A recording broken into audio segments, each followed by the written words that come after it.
Hello and welcome to This Week in Laker Football, your weekly look into all things about the West Bloomfield High School varsity football team. I'm Tyler Kieft alongside West Bloomfield Lakers head coach Zach Hilbers. A big win at home, 36-32 over Rochester Adams, beating a 3-game, 2-season-long streak against Rochester Adams. But it was a well-played game all throughout, another competitive matchup in the OAA. What are your initial thoughts on your team's performance last week Friday at home against a tough team in Adams? Well, yeah, like you said, first of all, it felt really good just to finally beat them. You know, they had our number a few times, and two of them, frankly, had not been that close.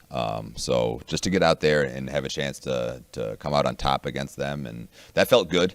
But at the same time, you know, like you said, really, really close game, came right down to the end. We thought we were in decent control, and, you know, credit to them, really good team, well coached. They kept fighting, got their, good player the ball at the end and scored to make it kind of like really tight. And luckily, we were able to make some plays at the end of the game and get it done. Look at the scoreboard. It's a 36-32 game. The biggest lead your team had was the biggest lead of the game at 10 points. But even that being said, it was a very defensive matchup, and your defense in particular played really well throughout the game. Multiple sacks for Brandon Davis-Swain. The same goes for Jonathan Gabriel. And guys in the interior like Kamari Pittman also had a big game. Speak to that and how that plays into a very gritty win last week against Rochester Adams and sets the tone for what that front seven in particular needs to do throughout this next stretch of the season. Yeah, you see a game that we give up 32 points. You don't think like your defense played really well, but ours did. Like we fumbled the second snap of the game and gave them a really short field, and then just had to, like, their second touchdown had a guy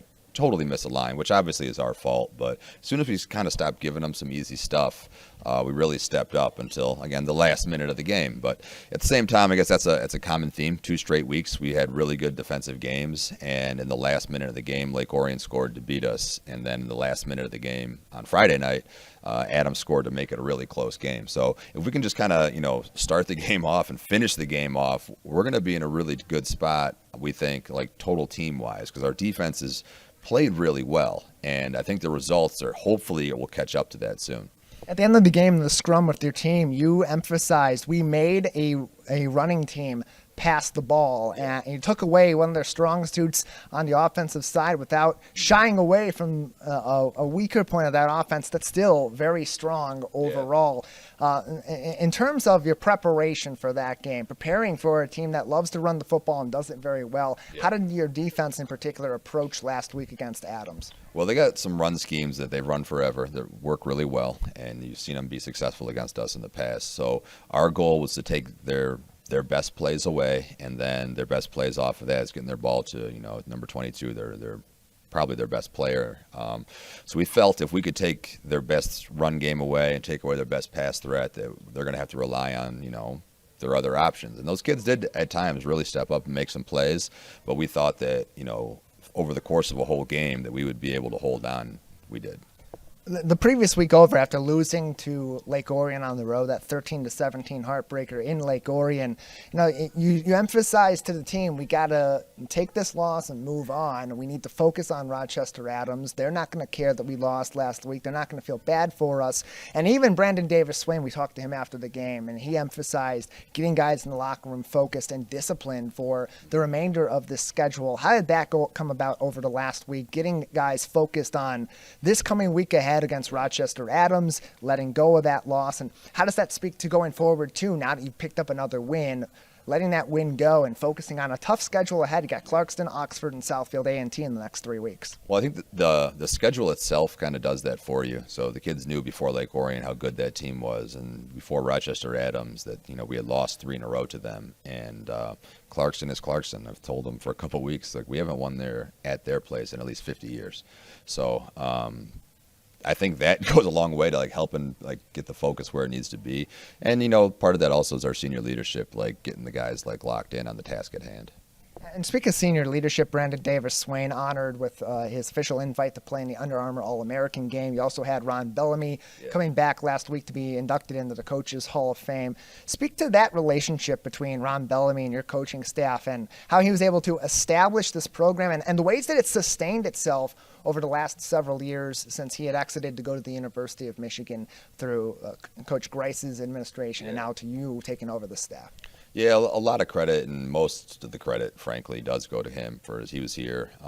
As you know, we were mid-20s, maybe late 20s, trying to figure everything out, and he really did such a good job of building a foundation to the program. And then after we had a foundation, kind of taking us to the next level, obviously, where people like myself can just maintain. He did so much building here that made my job a lot easier. So to have him back there, like in the end zone on the sidelines, it was great. It was great to see him before the game, and he teases me like he always does, but it was awesome. And like you said about Brandon, to get him the recognition that he deserves to be one of the really premier players at his position in the country, it's pretty cool, because we know how good he is and we believe it, but to kind of get that recognition from, I guess, that next stage, it's pretty special. From the coaching staff standpoint, you talked about Coach Bellamy building such a strong program and a sustainable program, but Coach Petrito talked about it with us before the game too. He mentioned about the 3-game, 2-season losing streak for West Bloomfield against Rochester Adams, and he talked about how that doesn't really mean anything because there's so much turnover in players and in staff at the high school level. So from a coaching staff standpoint, with you being one of the more consistent guys who haven't been on the staff through all these years, how do you maintain that program level here at West Bloomfield with that kind of turnover, both the players, of course, that come in every 4 years in a cycle, but also with your coaches going in and out too? That's a really good question. It's like a lot of depth to it, and Coach Petrito's right. Like, that guy's been around for a long time at a really high level. He's smarter than I am. He knows what he's talking about, and there is a lot of turnover year to year, and you can see it with the Adams kids though. Like, this, the standard that they hold to their kids to. That's why they play so hard. They're tough kids. I remember seeing Parker Pico, their last quarterback, as a sophomore. He looked a lot like that kid on Friday night who was a sophomore. So I'm just thinking, this kid's going to be a problem the next couple of years because he's a really, really good player. But he's right that there's turnover year to year. But what we at least try to do is our standard doesn't change. You know what I mean? If our standard is excellence and what we really want from the kids and demand of the kids, then hopefully they'll kind of grow into that. And it's worked for us so far. Just trying to treat the kids right and do what's right by them.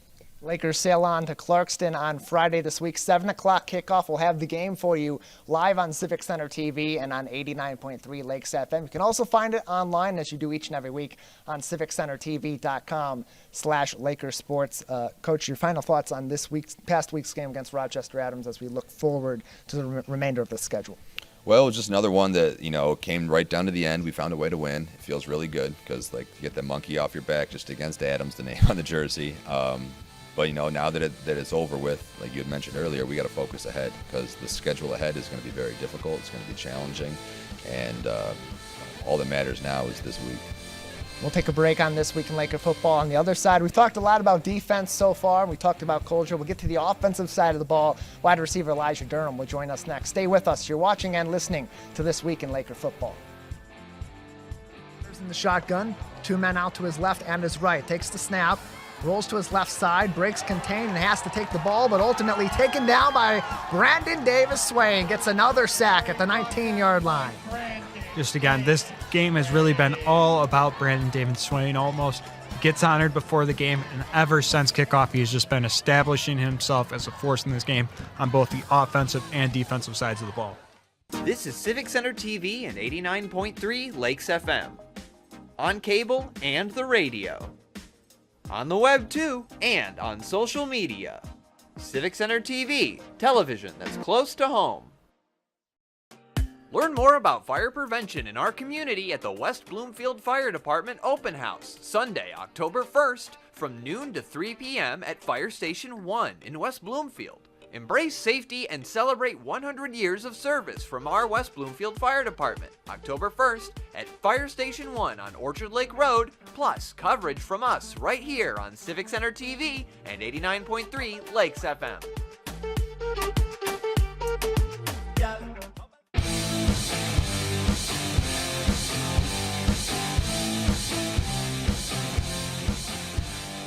Welcome back to This Week in Laker Football, your exclusive look week to week all season long into your West Bloomfield Lakers varsity football team. I'm Tyler Kieft, joined now by West Bloomfield High School wide receiver Elijah Durham, the junior on the team. You've been having an exciting season so far. Really quick start to the season for you. Over 600 yards receiving, several touchdowns, well on your way to setting some records at West Bloomfield High School. Talk about your first few weeks, how exciting it's been for you as a player to have that sort of performance and of course, pick up all these wins so far. It's very exciting, like doing what I know I could have done like all this time, and just proving like I'm a good receiver and just showing out and getting my team to win every week. Over 175 yards receiving last week, including a touchdown for Elijah Durham against Rochester Adams at home. Goes on the road this week to play against Clarkston. And you mentioned that briefly after I asked you that first question. Coming into the season, wanting to show some people that maybe were doubting you coming into the varsity squad this year, going to be one of those primary receivers, showing them what you're made of. How did you approach this season with that sort of motivation in mind, while also approaching the season knowing that the X's and O's are really important in the OAA Red? This summer I've just been training a lot and building my mind and my preparation, like for varsity, and just like getting in the playbook more on the varsity playbook, and just focusing more in the books, and coming out and showing like what I can do. The averages are pretty wild for this wide receiving core. Hundreds of yards on average each and every week against some pretty tough competition recently. Rochester Adams last week, Lake Orion the week before, and coming up this week against Clarkston, another excellent secondary. Talk about the relationship in that wide receiver room, because there's so much talent in there between yourself and Marquise and Nigel and even Brandon at the tight end position, Caleb down the line also, and Jaden, all getting looks, all making plays in a variety of different ways. Talk about that relationship between this receiving core and, of course, with the quarterback, Rick Nance, and how that's helped each and every one of you expand your game so far this season. At practice, we just push each other and we stay focused, no playing around, because we know we got to like go out there and show what we can do and make plays. Me, Cam, Keys, Alos, Caleb, all the guys, we built that connection with Rick throughout practice, and throughout the summer we just been building it, and it's just showing on Fridays. I'd imagine that preparation and that improvement's also aided by having a really solid secondary to go up against in practice every week, especially that veteran talent like Jameer and like Bryce at the cornerback position. Talk about that dynamic too, and how that helps you elevate your game and helps them elevate theirs season long. Iron sharpens iron. We've been saying that all summer, Me and Jameer, we really only go against each other, in one-on-ones and competition in practice. And we got this saying, like, iron just sharper iron, like we going to help each other both get better.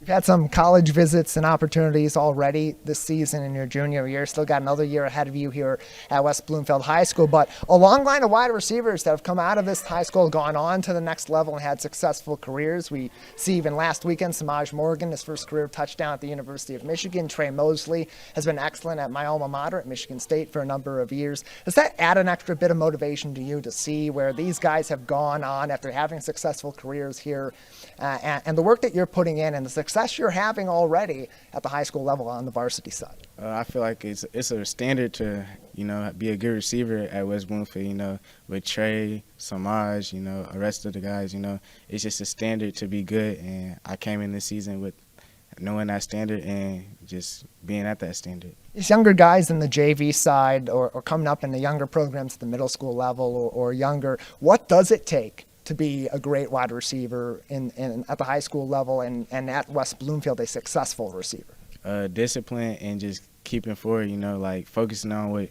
your goal is and what you got to do, just keeping at it and staying disciplined. One thing we like to do on This Week in Laker Football when we're talking to players is get to know them outside of the game of football. So beyond being on the gridiron, those 48 minutes a week for game time and all that other time you spend refining your game, what are some of your interests? I like to eat. I like cooking, and I just like going out and just like enjoying myself, with my friends and family, and that's really it. I just be relaxing and being by myself. Cooking in the kitchen during the week and on Friday nights, cooking defenses all throughout Oakland County. Elijah Durham, wide receiver with the West Bloomfield Lakers, joining us on This Week in Laker Football. Elijah, your any lasting thoughts, anything else you'd like to say at this time, or your thoughts looking forward at the rest of this season with an exciting and difficult schedule ahead? I think we gonna be good. You know, every week we got a standard, and we trying to win every Friday. You know, that's it. Lakers will try to win again on Friday on the road once again, this time in Clarkston, going up against the Clarkston Wolves. A 7 o'clock kickoff. Our coverage will begin with this show at 6 o'clock and the Laker pregame show at 6:30. We'll take a break on This Week in Laker Football. On the other side, Coach Hilbers will join us once again, and we'll preview this week's matchup against Coach Painter and the Clarkston Wolves. Stay with us. This is This Week in Laker Football. Nance takes the snap, got a bit of a pocket, got some time, looking down the field, going forward again, the bomb squad at work, and Elijah Durham pulls it in once again. Missed one of our live broadcasts or one of your local municipal meetings? Check it out online at civiccentertv.com. Every meeting, show, and interview on demand. Thank you for watching and listening to Civic Center TV and 89.3 Lakes FM. Watch West Bloomfield Lakers football all season long on 89.3 Lakes FM and Civic Center TV. Join Tyler Kieft and Matt Catoni each week for live, in-depth, and exclusive coverage before, during, and after the big game. It's your local high school football team on the road and in your backyard on your home for West Bloomfield Laker football, Civic Center TV and 89.3 Lakes FM. This is Civic Center TV and 89.3 Lakes FM. On cable and the radio. On the web too, and on social media. Civic Center TV, television that's close to home.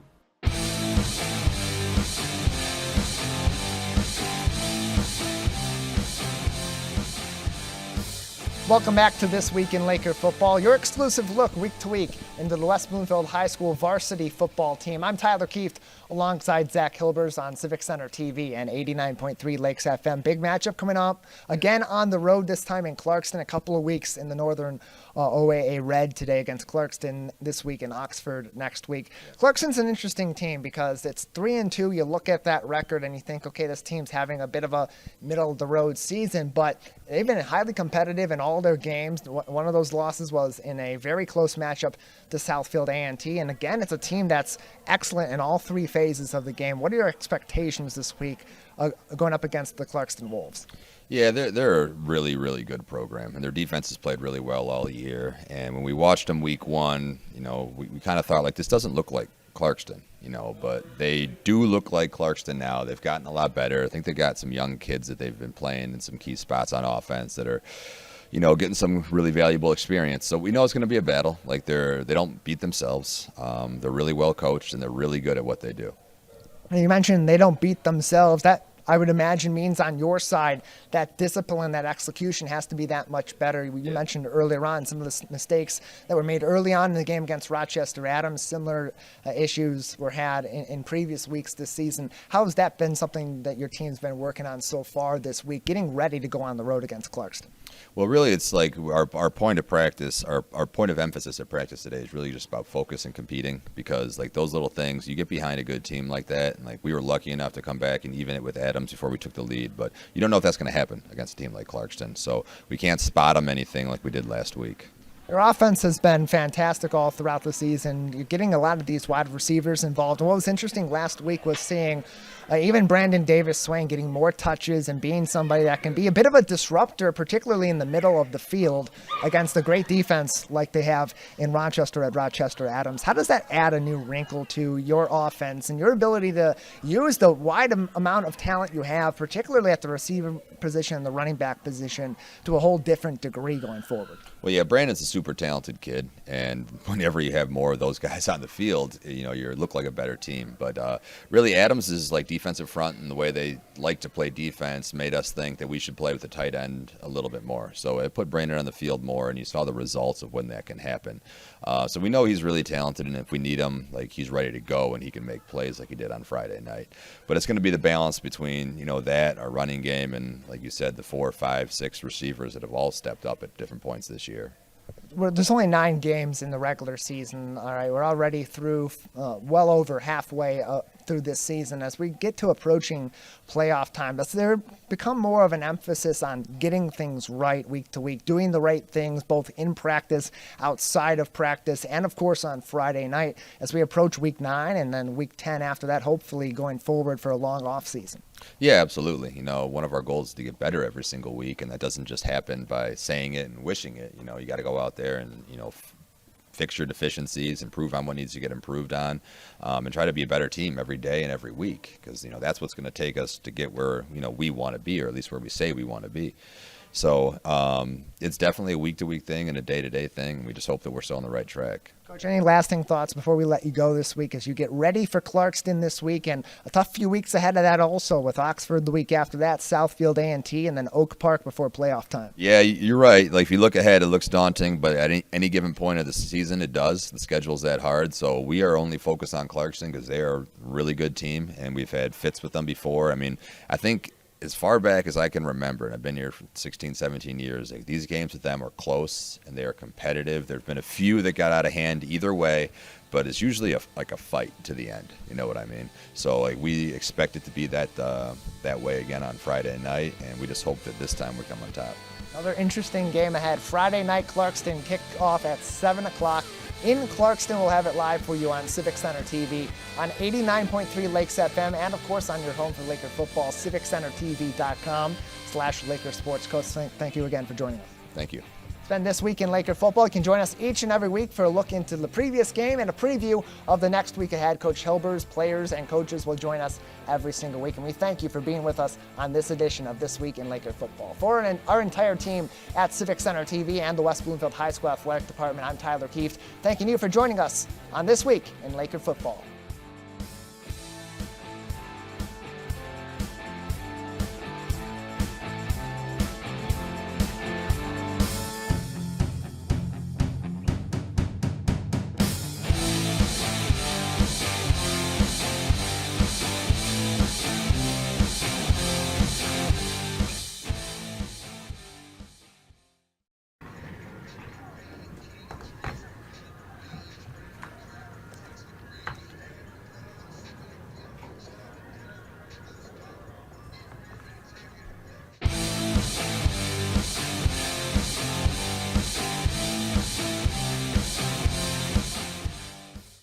Missed one of our live broadcasts or one of your local municipal meetings?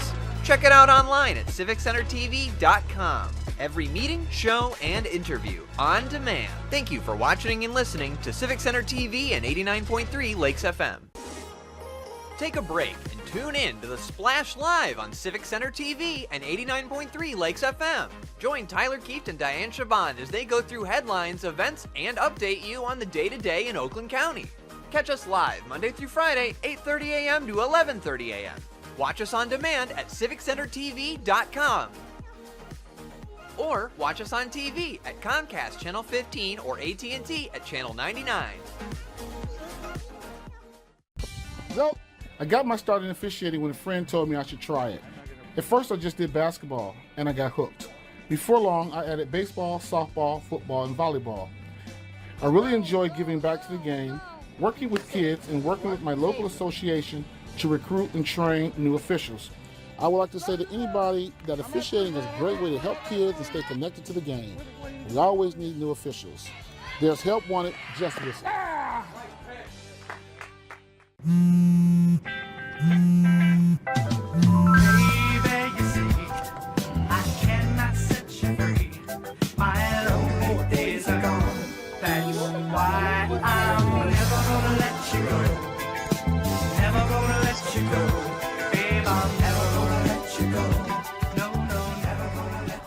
Here you go. Thank you. Thank you. Never gonna let you go. Never gonna let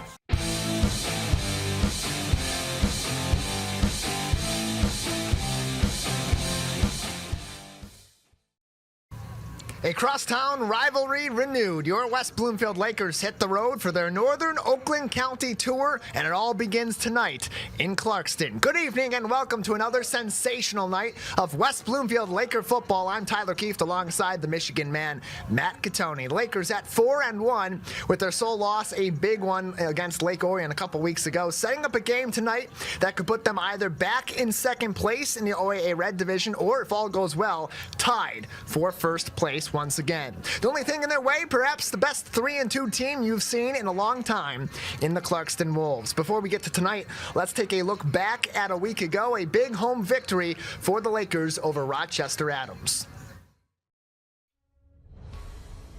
Big bounce-back game on homecoming night for the L Boys. Former head coach Ron Bellamy inducted into the West Bloomfield Coaches Hall of Fame, and Brandon Davis Swain gets his official invite to the Under Armour All-American game. Off the bat, the Lakers receive the kick, but as quickly as the first drive opens, it closes. A fumble recovery sets up the Highlanders deep in West Bloomfield territory. It didn't take long for Adams' Veer offense to strike after that. Paxton Battershell plows a path to pay dirt, and Adams takes the early 7-0 lead. When I say early, I mean early. Just seconds later, Cam Flowers breaks open a huge rushing play, setting up the Lakers just a few plays later. Death taxes Rick Nance to Elijah Durham for 6 points. Lakers tie up the game at 7 with the PAT. But Rochester Adams was not done yet, marching its way back up the field, and sophomore quarterback Rhina Waters finds one of his favorite targets, junior Drew Hector, for the touchdown, and the Rochester Adams Highlanders retake the advantage.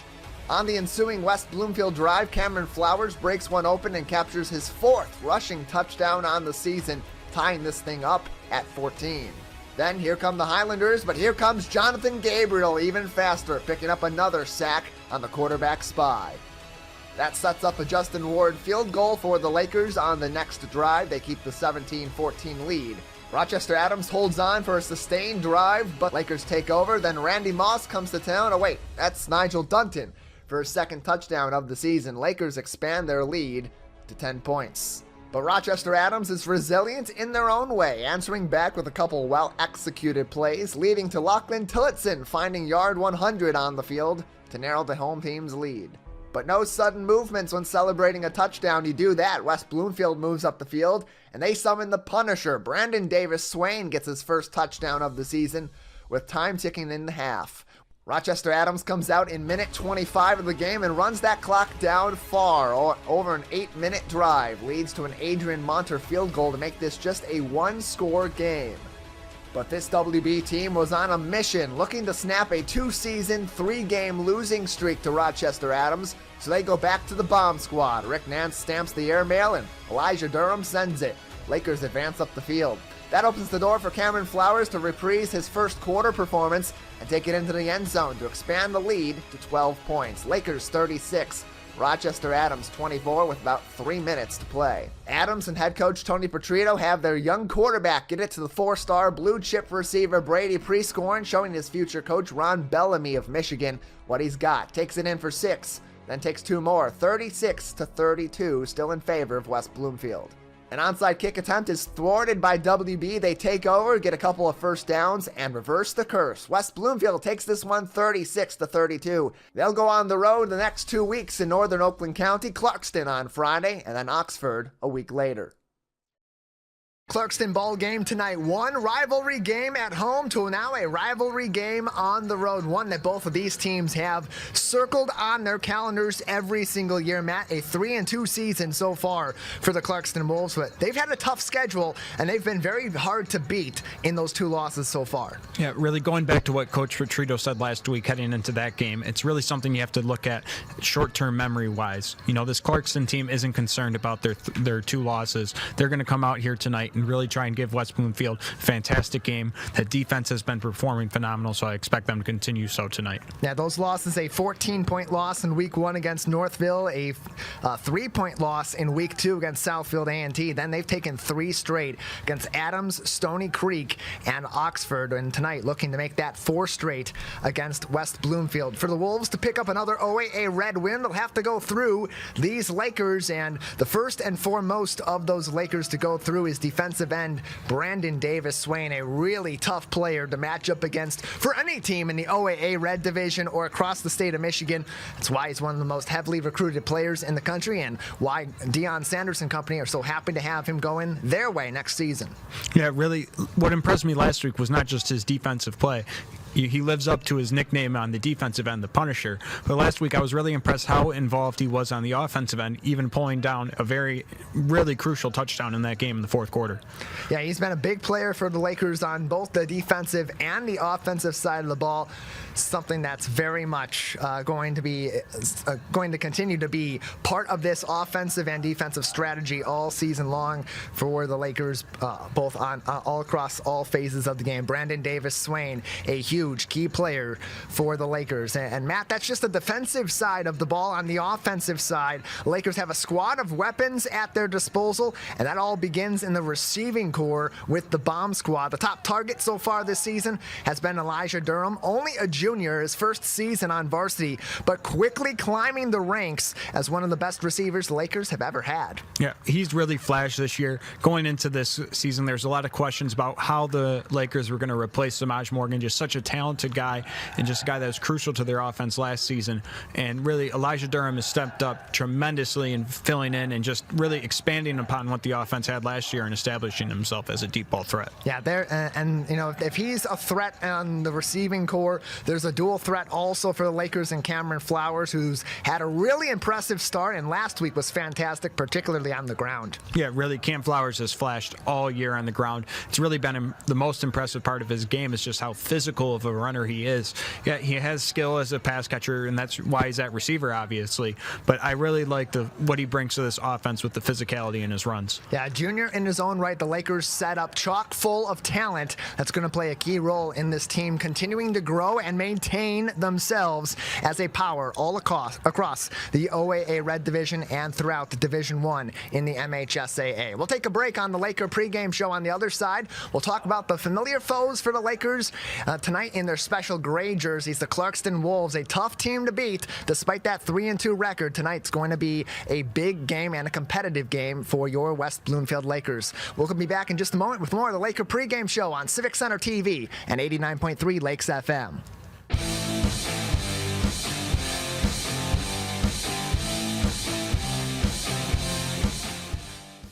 This is Civic Center TV and 89.3 Lakes FM.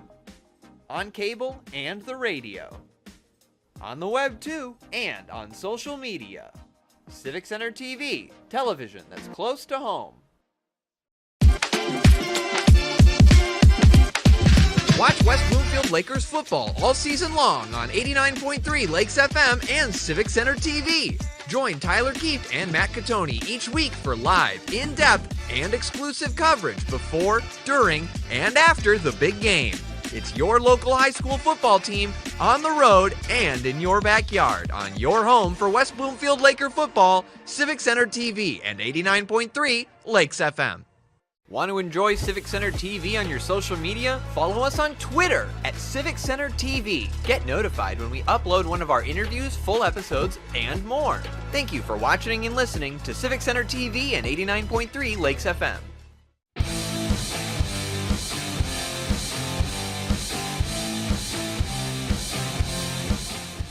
Welcome back to Laker football on Civic Center TV and 89.3 Lakes FM. I'm Tyler Keefe alongside Matt Catoni. We thank you also for joining us on our YouTube page at Civic Center TV, on our Facebook page at Civic Center TV 15, as well as joining us on the Facebook page of the West Bloomfield School District. We'll be here all season long, both tonight against the Clarkston Wolves, and mark your calendars for another road game next week. The Lakers going on the road just a little ways away in Oxford on October 6th, another 7 o'clock kickoff. Our coverage will begin at 6 o'clock with This Week in Laker Football as Lakers head out to that iconic blue field in Oxford to take on Zach Lyons' Oxford Wildcats. Your exclusive coverage for your West Bloomfield Lakers football team all season long, Civic Center TV and 89.3 Lakes FM. And you can always stay up to date with the Lakers all year long on civiccentertv.com/Lakersports. Lakers are a power in all three phases, a tough team to beat, but they've got business to take care of tonight, Matt, against the Wolves and hostile territory. The hungriest of those Wolves, arguably, is Desmond Stevens, a wide receiver, a defensive back, a kick returner, kind of an everyman for this team, and really that heir apparent overall star player, replacing a really tough guy to replace in Ethan Clark, their all-time leading rusher. They say that in animals it's most dangerous when it's backed into a corner, and that's really the best way to describe this Clarkston team. They had 2 losses early on. Granted, they're out of the division and out of the conference, so not much standing there or effect there on the standings, but it really gives them less room to have any mistakes in the division. So really, they're going to come out firing tonight and try and pull off what could be considered an upset against the Lakers. This is a team that loves to run the ball. You need big guys up front that make that happen. As you see the Clarkston Wolves in that previous shot, getting ready for tonight's game and warming up. It's great to have big men on both sides of the ball that are really effective, but when you got a tight end that's a dual threat, both blocking and in the passing game like you do in Brody Cosin, you're setting yourself up really well to have a versatile offense. Yeah, really, he brings a lot of versatility to the offense, but really the Lakers have the nice luxury of having a guy that does something similar in that with Brandon Davis Swain. So they have a similar familiarity with his game to an extent, and with how much talent is really on this Lakers defense, I think they'll be able to bottle him up. Yeah, already a great showing from the Clarkston faithful, a community that loves their football. Brody Cosin, a key player in that. On the other side, you're seeing Rick Nance, the quarterback for the West Bloomfield Lakers. That's a tough matchup for their defense, not just offense for Clarkston. It's going to be having to have a perfect game tonight. That defense also going to play a key role. Yeah, really, that this Lakers offense is going to test the Clarkston defense, especially their secondary, with really how this wide receiver core has just flashed all throughout the season. And even Josh Taylor, really flashing in the pass game as well, catching several deep balls. Yeah, beautiful facility at Clarkston. A great place to take in a football game tonight as you continue to see Clarkston on the offensive side get themselves all warmed up. And as usual, no Wolf Pack moves forward without its top dog. And for the Clarkston Wolves tonight, as it's been the case all season long, their new quarterback, Brady Collins, in his first season at the helm. Yeah, really, so far there hasn't been many offensive shootouts for this Clarkston team. But really, he's done what he's had to do, and that's all you can really ask for with the young quarterback. And that's really something that the Lakers are going to have to focus on tonight. Young quarterback, they're going to have to make him uncomfortable, force him to make mistakes, and that's how they get out of here with a win. Yeah, a little bit of a younger team in Clarkston in comparison to the Lakers, particularly in those skill positions. Of course, they got Desmond Stevens out there, a huge weapon. Brady Cosin, also a huge weapon out there for the Clarkston Wolves. And on the other side, the West Bloomfield Lakers, a little bit of a different tale. A veteran quarterback, a 3-year starter, a barrage of wide receivers, all with various levels of experience that they're going up against a defense that's a lot more veteran in the case of the Clarkston Wolves. So a really interesting matchup for us tonight between West Bloomfield Lakers and the Clarkston Wolves. We'll have that coming up for you in just a little bit live from Clarkston High School. Kickoff scheduled for 7 p.m. tonight. We'll take a break on the Laker pregame show tonight and remind you that you can stick with us each and every week for West Bloomfield Lakers football. This week in Laker football, early on in the week, gives you a review of the last week's game, a preview of this week's game, and more details from inside your favorite high school football team. And then, of course, we have a pregame show every week about 6:30 p.m. and kickoff usually at 7 o'clock p.m. with the exception of the final game of the season on the road at Oak Park in a few weeks. That will be a 6 o'clock game. The Laker pregame show continues next on Civic Center TV and 89.3 Lakes FM.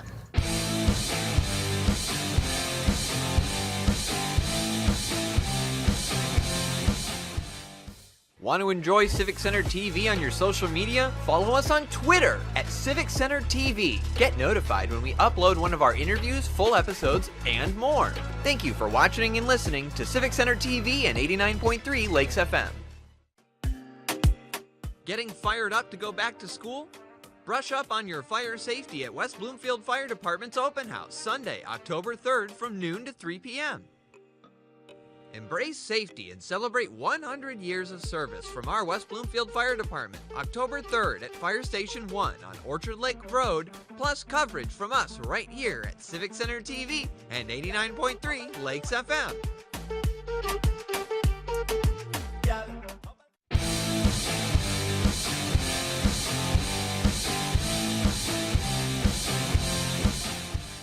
Welcome back to the Laker pregame show on Civic Center TV and 89.3 Lakes FM. Tyler Keefe alongside Matt Cantoni and our team at Civic Center TV. You can also join us on our website every single week for Laker football, civiccentertv.com/Laker Sports, on our Facebook page at Civic Center TV 15, and on the Facebook page of the West Bloomfield School District. We thank you all for joining us tonight as you do each and every week for Laker football. There you see Eric Pierce, the athletic director of West Bloomfield High School, doing a fantastic job. It's a tough job managing all these sports teams and scheduling these seasons, and in a tough position this year with the Lakers only having 3 home games, but luckily going up against some really good competition and have a rock solid team. As you see this defense getting warmed up now, Matt, they have been fantastic in the last few weeks, especially last week. I think we saw their best showing so far against Rochester Adams, a resilient win on the defensive side of the ball, and able to take Rochester Adams' strong suit and shut that down in the running game, while also paying attention to the passing game too, and making that offense that's usually quite a high-powered offense really not be able to move that much through most of the game. Yeah, it's very obvious the talent that is on this defense just looking at it on paper. Countless guys going on to the next level. But really what I think it comes down to is resiliency. This team is very resilient. They don't let a lot get to them. And really in the second half, they hold their water and they don't let the game get away from them.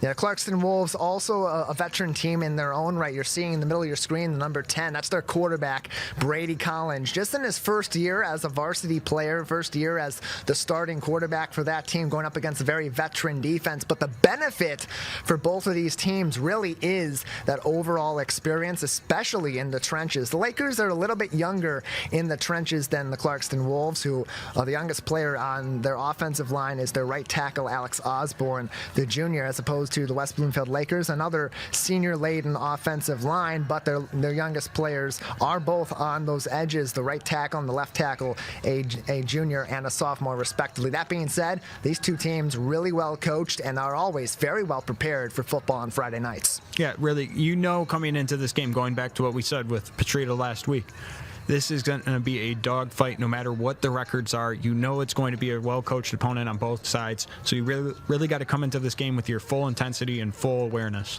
It helps to have a really good team of leaders, a really veteran team of leaders on the field, and those off the field on the coaching staffs with a ton of experience in their own right. We'll have a chance to talk to a lot of people with plenty of experience in their profession this weekend. Sunday, we'll be at the West Bloomfield Fire Department Open House. You can recognize Fire Prevention Weekend, celebrate 100 years of service from the West Bloomfield Fire Department. Sunday, October 1st from 12 noon to 3 p.m. at Fire Station number 1 on Orchard Lake Road in West Bloomfield Township. Activities, giveaways, demonstrations, and even your friendly neighborhood media outlets. Civic Center TV and 89.3 Lakes FM. If you can't make it out there, you can always join us for our live broadcast on Sunday as well, noon to 3 p.m. at Fire Station number 1 in West Bloomfield. Park at West Bloomfield High School. You can take a shuttle over to Fire Station 1 or a nice little stroll right up the street on what's expected to be a beautiful weekend. As we take a look at this beautiful facility at Clarkston High School, one of the best examples of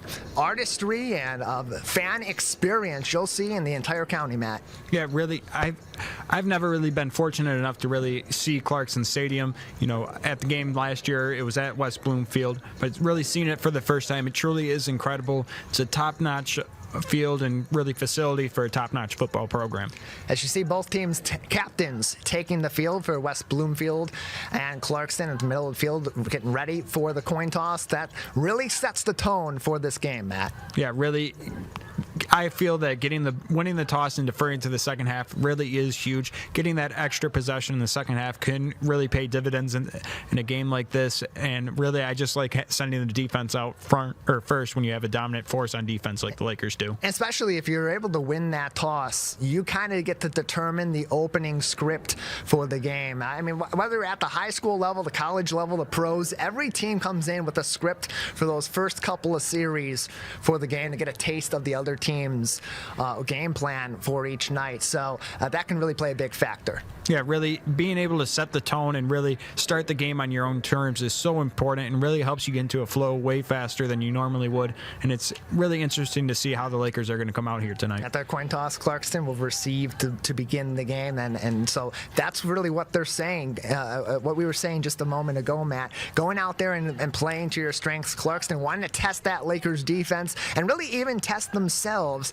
against a very veteran defense that's been very tough to move the football against. Yeah, really, it's going to be interesting to see how this young quarterback handles the pressure that this Lakers front has been able to, go out there and just cause havoc for opposing quarterbacks so far this year, with Brandon Davis-Swain and Justin Gabriel really leading that front.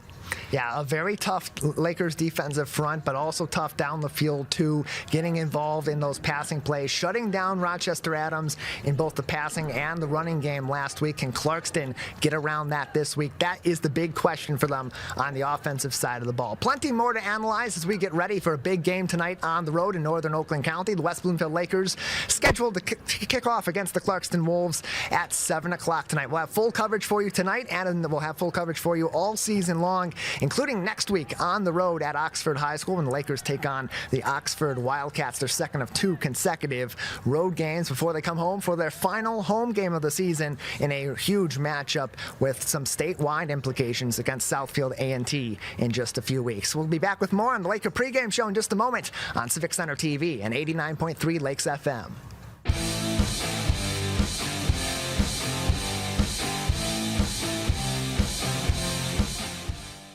Want to enjoy Civic Center TV on your social media?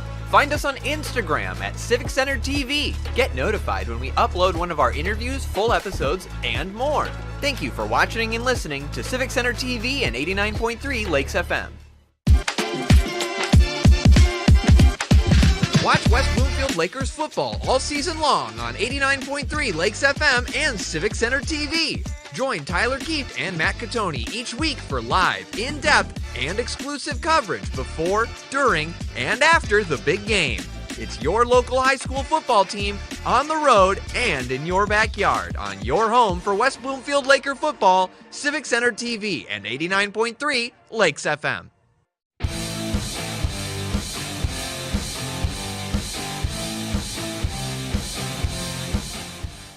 Welcome back to Laker football on Civic Center TV and 89.3 Lakes FM, your exclusive home for Laker football all season long. Tyler Keefe alongside Matt Catoni will be on the call for you this evening as the Lakers take on the crosstown rivals, the Clarkston Wolves, for a really, really key position in the OAA Red Division. Lake Orion in the sole lead of the division off a tiebreaker based on their overall record, but Clarkston right there with them at the top of the OAA Red Division so far, undefeated within the division, and that means this game, Matt, has huge implications for both of these teams. Yeah, really, as you mentioned, they're undefeated in the division. Yeah, they have those 2 losses to start off the year, but really those are just serving as motivational pieces at this point as they try and remain undefeated in the conference and try and secure the title, which would help them tremendously in terms of making the playoffs. And let's not downplay the threat of this Clarkston team. This is a team that's returning a ton of seniors and juniors. It's an upperclassman heavy team that took it all the way to the state semifinal last season. They got shut out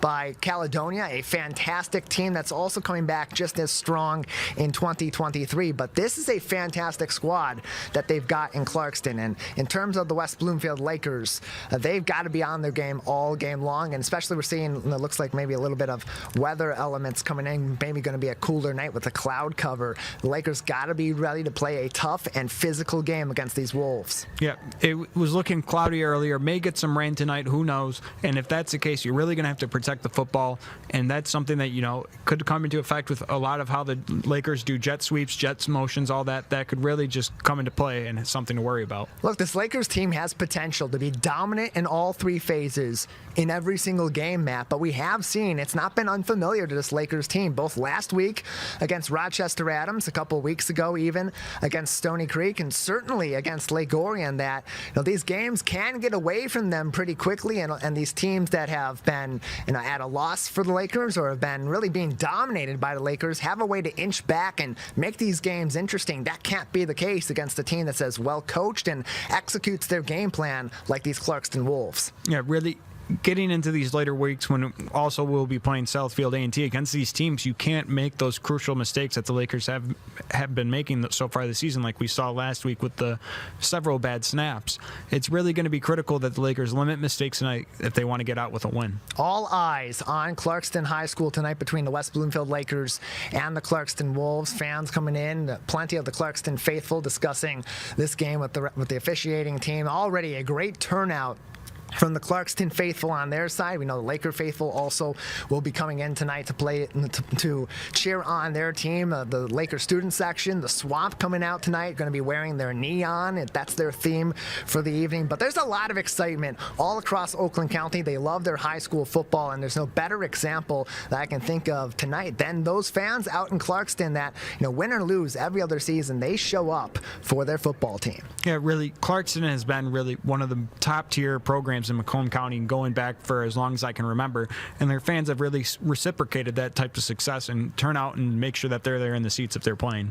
Regardless of the outcome tonight after this week's game, it's this week in Laker football weekdays following every game. It's our weekly football show alongside the head coach Zach Hilbers and I for an inside look at your Laker football squad as they fight on for another state championship. We'll review this week's game, we'll preview the next week's game, plus additional insight from Lakers players and coaches all throughout the season. You get to learn more about your team both on and off the football field this week in Laker football exclusively on Civic Center TV and 89.3 Lakes FM. Go to civiccentertv.com/Lakersports. That is your full resource for everything about the West Bloomfield Lakers. You can see their schedule, get an update on how the season's gone so far. It's the place to watch these games too. If you don't have Comcast or AT&T in our local area, can't get our TV channel, and want to find the game every single week, civiccentertv.com/Lakersports. You can also join us on our Facebook page at Civic Center TV 15, on the West Bloomfield Facebook page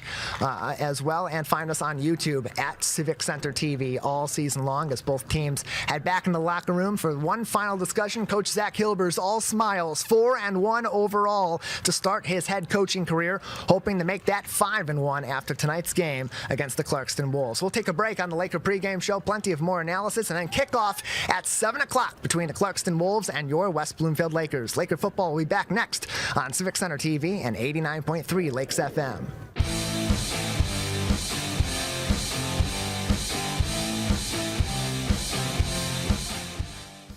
This is Civic Center TV and 89.3 Lakes FM. On cable and the radio. On the web too, and on social media. Civic Center TV, television that's close to home. Today I'm going to tell you about sportsmanship because it's important. Treat your opponents the way you would want to be treated. My mom says that. Listen to the referees. It's their job. Be nice to their team and our team. Cheer them on. Always play fair. It's the right thing to do. It's sportsmanship. It's not that hard.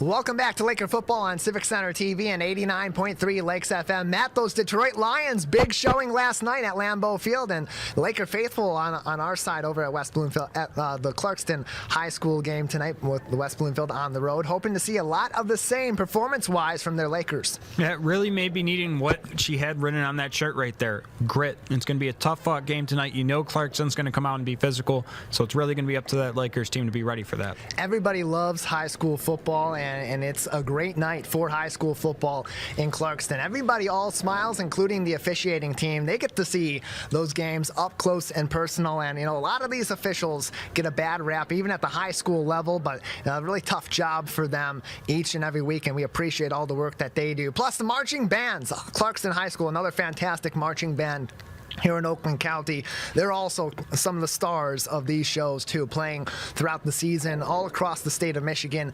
It's a sport in their own right, while it's also an art. And then there's the cheer team for the West Bloomfield Lakers taking the sideline as well, getting ready to pump up these Laker faithful, joining us at Clarkston High School tonight for a big football game between the Lakers and the Clarkston Wolves. There is a culture around high school football like there is at every other level, and these are two really passionate fan bases that love their teams, that follow their teams well. And what's been great to see, Matt, in West Bloomfield over the last several years that we've been doing these games on Civic Center TV and on 89.3 Lakes FM is the building of that culture around Friday night football in West Bloomfield. Yeah, you mentioned that culture around Friday night football. Now, as it's starting to get a little chilly out, it's starting to get a little colder now that it's towards the end of the year. It really just feeds into that culture. It's Friday night, a little chilly out, probably going to need a jacket by the end of the game. It's going to be a great game tonight, and I'm really excited to see how the Lakers come out and show out. Yeah, football not the only thing going on in the greater West Bloomfield area. Your home for your stories on your community media outlets.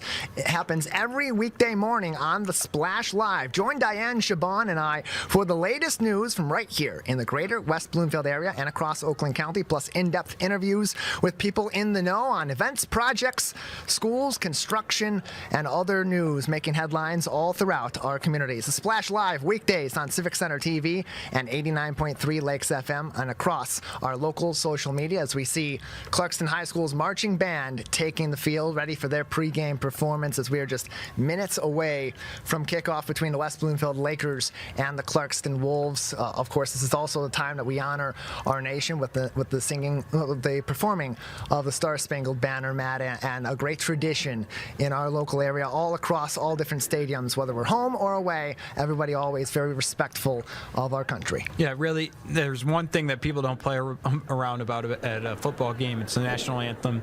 It's really one of the few times that it's easy to control the entire football team, because as soon as you say, all right, helmets off, sideline, the entire team's going to fall in line. Yeah, great talent in these marching bands also that perform every single week. You see them at halftime, you see them before the game, and they're just like the student section. They're just like the parents. They're cheering on their teams every single week, and they are part of this experience that is high school football. Look, it's not the college level. It doesn't have the national press around it. It doesn't have all the fanfare with all the millions upon billions of dollars involved in it, but these really are the backbone of these communities and their ability to interact with each other, to get to know their community, to find something to rally behind every single fall. Yeah, really, it's just incredible to watch how just the success of a high school football team can really just infect a community with just joy, hope, and just really bring everyone together.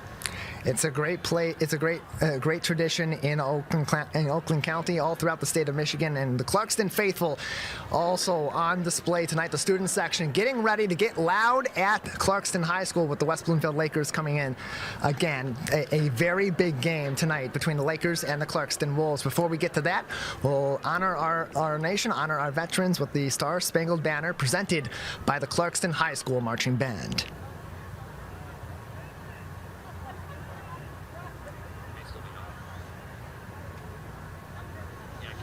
All right, we'll take just a moment as they get ready. It's still getting set at Clarkston High School, just a few minutes away from kickoff. The Lakers, again, just to reset the scene, 4-1 overall. West Bloomfield Lakers are a 3-2 team in Clarkston coming in tonight, but undefeated in the OAA Red Division. That's the key. Lake Orion at the top, 3-0 overall, 5-0 overall, 3-0 in the OAA Red Division. Clarkston 3-0 in the OAA Red Division. All three of their wins so far within the division. West Bloomfield 2-1, that sole loss a couple weeks ago against the Lake Orion Dragons. As you see the L boys getting ready to take the field, focused, ready for the game. A final discussion between Brandon Davis Swain, one of the captains of this team, and his players, getting them focused, getting them pumped up and ready to take the field for what is a huge game. Every single game in the OAA Red Division is important, especially as you get to this time of the year. Matt, this is the time where teams got to be hitting their stride. Yeah, really, this is a game too, especially that probably going into the season that they had circled on their schedule. You're in Clarkston, middle of the season, right before that end of the season push, playing a team that's had a lot of success at the state level, winning 2 state titles in the last 10 years, you know you're going to need to bring your A game today. Lakers taking the field ready for this matchup. Clarkston will take the field next for their home faithful. Every other year, this game will be on the road in Clarkston for the Lakers. And we've seen some classics between these two teams over the past several years. This is one that every single school in southeastern Michigan keeps an eye on. It has huge implications, not just in the OAA Red Division, but again all across Division I football. That's why you see even more people still filing in, hundreds more yet to get to their seats at Clarkston High School tonight for this big game in the OAA Red Division. These are two teams, Matt, with a lot of history over the last several years, including one of the most unique matchups we've ever seen in a state championship game. Yeah, really, it's just, like you said, a lot of bad blood between these two teams. You know it's going to be a hard-fought game. Clarkston's really fighting for their season in a way. It's going to be huge in playoff implications where they're seated based on how they win or lose tonight, and it's just going to be an incredible game to watch. Colin Courtman, Brody Kosin, Desmond Stevens at the front of the line for the Clarkston Wolves, all part of that core of senior leaders on the team getting ready to take the field. They got, just like the Lakers do, they got that tunnel. Clarkston has their sign at the very front. They'll break through that, come right on in, and join their faithful at Clarkston High School. A raucous home environment, Matt. This is one of the toughest environments in high school football to play at. It's a great facility. It's got that, MAC college football sort of feel to it, and it really presents itself when fans get passionate during these games, especially these close matchups, and you can already see that passion building up by these Clarkston Wolves faithful and the Clarkston Wolves players as they get ready for the biggest game of their season so far. Yeah, really, you get out what you put in. Clarkston has really invested a lot into their sports facilities and especially their football program, and you can see the success that they've been able to have as a result of it. And here come the Wolves, taking the field, the Clarkston Wolves, a perennial contender in the OAA Red Division, looking to continue that tradition tonight in the second season under the helm of Justin Pinter, their head coach, a longtime assistant, much like West Bloomfield's Zach Hilbers at Clarkston High School. 15 years as an assistant, both at the middle school and the high school level. Most recently, he was the offensive line coach under the legendary Kurt Richardson, who won over 250 games, 274 games total over a storied 35-year career at Clarkston High School with 3 titles, including that 3-2 win over these West Bloomfield Lakers at Ford Field back in 2017. That long-standing tradition, that rivalry, well underway tonight and ready to get started in just a few minutes. We are live all throughout tonight's game at Clarkston High School. We'll have your full coverage as always. You can keep up to date with the Lakers all season long on civiccentertv.com/Lakersports. That's the place to go for this week in Laker football, for the Laker pregame show every single week, and of course for Laker home games and away games all season long, as now we get ready to honor America with the performance of the national anthem, the Star Spangled Banner. Both teams taking the sidelines, facing the flag, and ready to take in one of the great traditions in sports at all levels.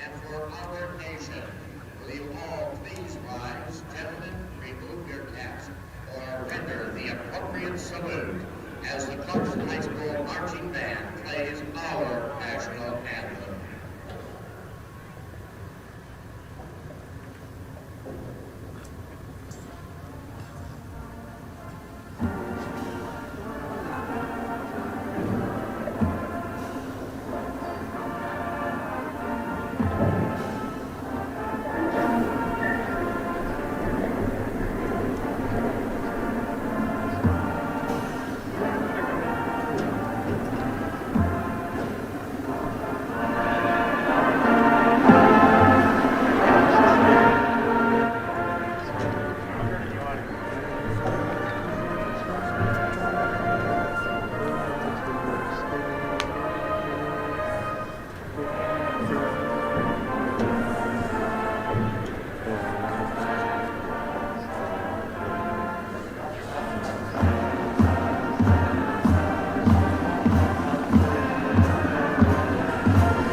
And now it's on to football, the biggest game of the week in Oakland County. The West Bloomfield Lakers on the road against the Clarkston Wolves, a juggernaut matchup between two of the perennial powers in the OAA Red Division. Matt, you think about these last several seasons, it's really been three teams at the top. It's been the West Bloomfield Lakers, the Rochester Adams Highlanders, and these Clarkston Wolves. What do the Lakers need to do to get past Clarkston tonight and come out of this week with a tie of at least second place in the OAA Red Division and a 5-1 overall record as we get fully into that second half of the season?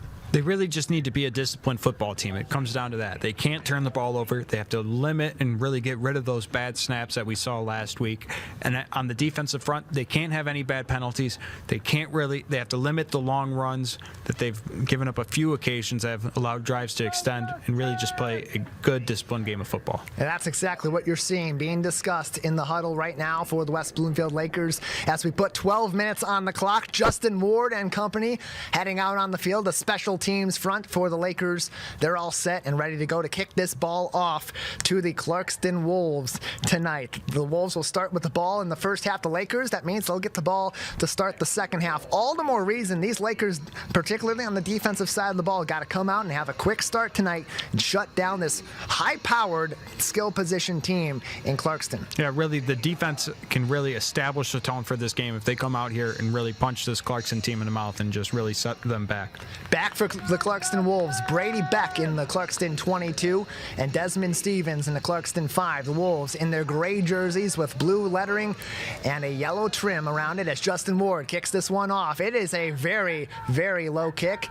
A little bit of a line drive, bounces out to about the 36-yard line. It is recovered by Clarkston, and that's where they will start tonight's first offensive drive. Yeah, something that we've seen a lot this year with a lot of the talent that we have available in this division, especially in the skill position front. Team's not really taking a chance in kicking the ball off to returners.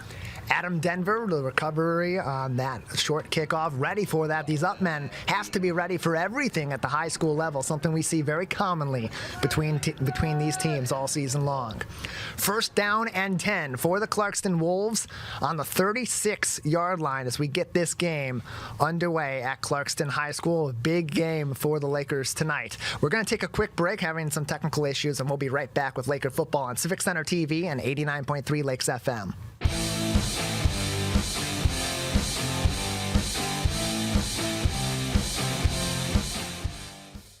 You're watching and listening to your home for Greater West Bloomfield news. Civic Center TV and 89.3 WBLD Orchard Lake, West Bloomfield, Kego Harbor, Sylvan Lake, 89.3 Lakes FM. Getting fired up to go back to school? Brush up on your fire safety at West Bloomfield Fire Department's Open House, Sunday, October 3rd from noon to 3 p.m. Embrace safety and celebrate 100 years of service from our West Bloomfield Fire Department, October 3rd at Fire Station 1 on Orchard Lake Road, plus coverage from us right here at Civic Center TV and 89.3 Lakes FM. Carry number 9. My dad and my grandfather are officials. I've grown up around officials and seeing how much they enjoy being part of the games. As a student athlete, I've always appreciated the people out there who are willing to give back to the kids. The Legacy program lets me officiate while I'm still in high school, working younger kids' games. Officiating gives me a better understanding of the game. I get to make some pretty good money for a high school kid, and I even get to spend some quality time with my dad. There's help wanted. Just whistle.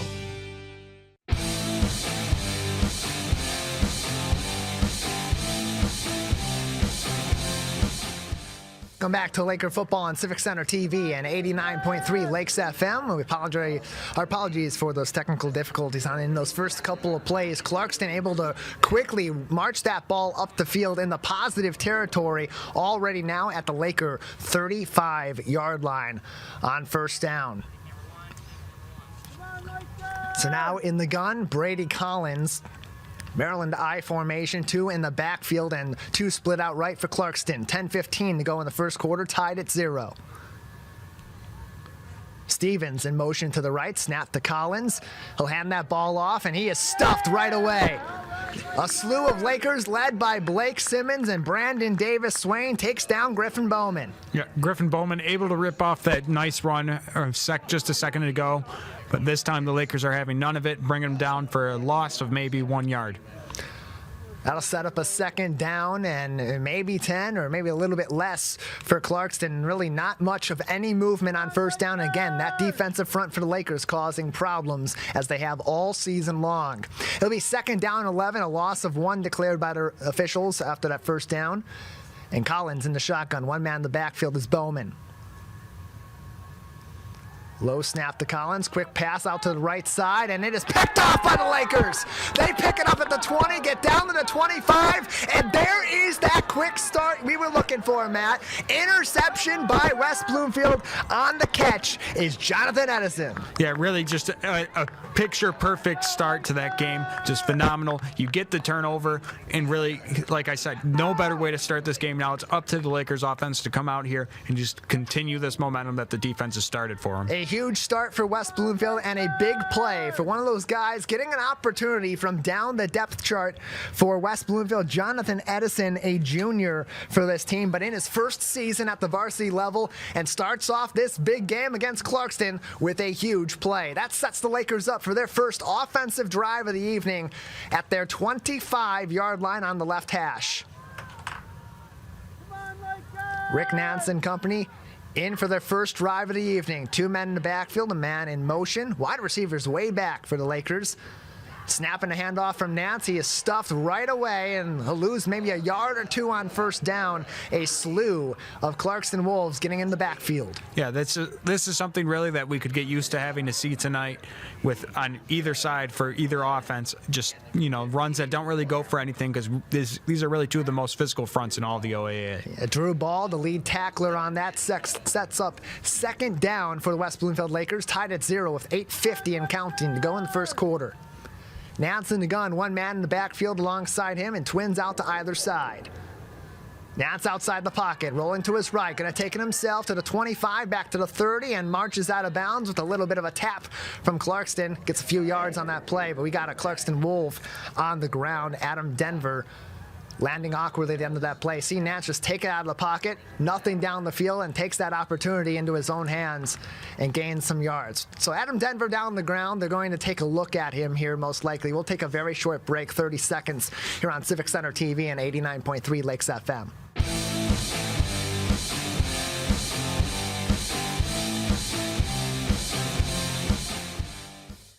You're watching and listening to your home for Greater West Bloomfield news. Civic Center TV and 89.3 WBLD Orchard Lake, West Bloomfield, Kego Harbor, Sylvan Lake, 89.3 Lakes FM.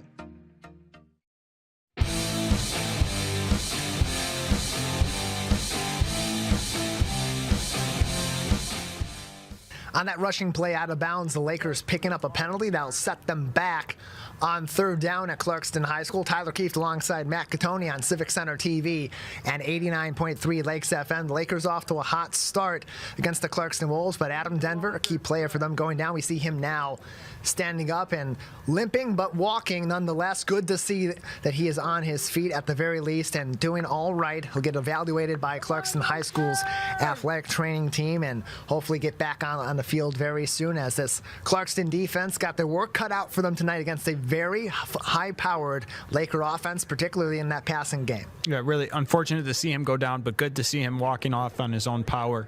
But kind of getting lost in all that confusion is the Lakers getting a crucial penalty right there after picking up a first down, now setting them back and just going back to what we were saying. You have to limit these mistakes. The ball now at the 14-yard line of the Lakers.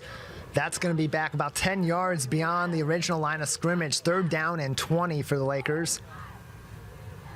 With Nance in the shotgun, takes the snap, gets a little bit of a pocket, looking way down the field, and it is caught in the middle. Elijah Durham at the 45, takes it past the 50, and down in Clarkston territory to 47. Holding to extend the sticks, you're going to need a few more yards. Doesn't matter because Elijah Durham is going to be able to get any deep ball that you really need. Gets open downfield again and just extends the drive, gets those sticks moving. Just a phenomenal play once again for Durham. A really well-executed play just outside the reach of the safety Brady Beck, and he pulls that one in. First down for the Lakers. In the positive territory at the 48-yard line of Clarkston on the left hash.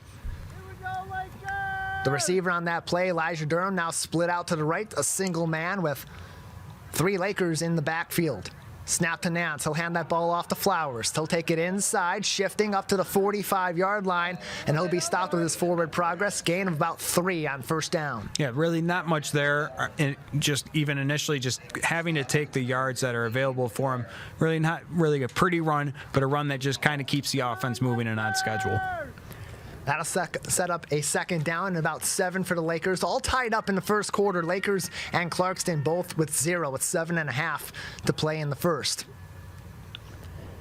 Second down for West Bloomfield. The line to gain at the 38. Snap to Nance.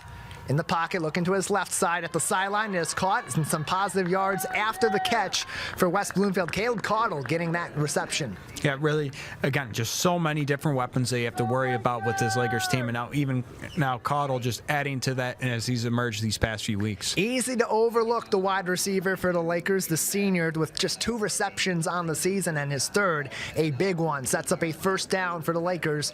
Knocking on the door of the red zone for Clarkston at the 30-yard line. Nance in the shotgun. One man in the backfield is Josh Tate. In motion is Morris. Morris takes the ball back to the 30-yard line at the line of scrimmage. With the ball reached forward, gets maybe a yard on first down. Again, this is something we're going to see a lot tonight from both offenses, just kind of really trying to expand things outside, push things outside, but ultimately getting stuffed. 2 very physical fronts on the defensive side tonight. Lakers a very balanced offense. They've run the ball a little over 50% of the time, and passing not that far behind, 49.77% coming into this game of their offensive plays were passing. Nance in the shotgun now, and again, one man in the backfield is Josh Tate.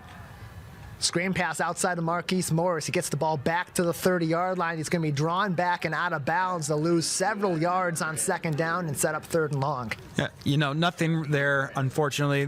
Clarkston's able to sniff out that screen pretty easily. But, just look at the physicality from this run on Morris right here, refusing to go down, ultimately getting dragged out of bounds by his collar. Tough kid, the senior, 5'9", 160, but much like his predecessor, the number 2, Samaj Morgan, a smaller wide receiver that plays way up beyond his height and those expectations.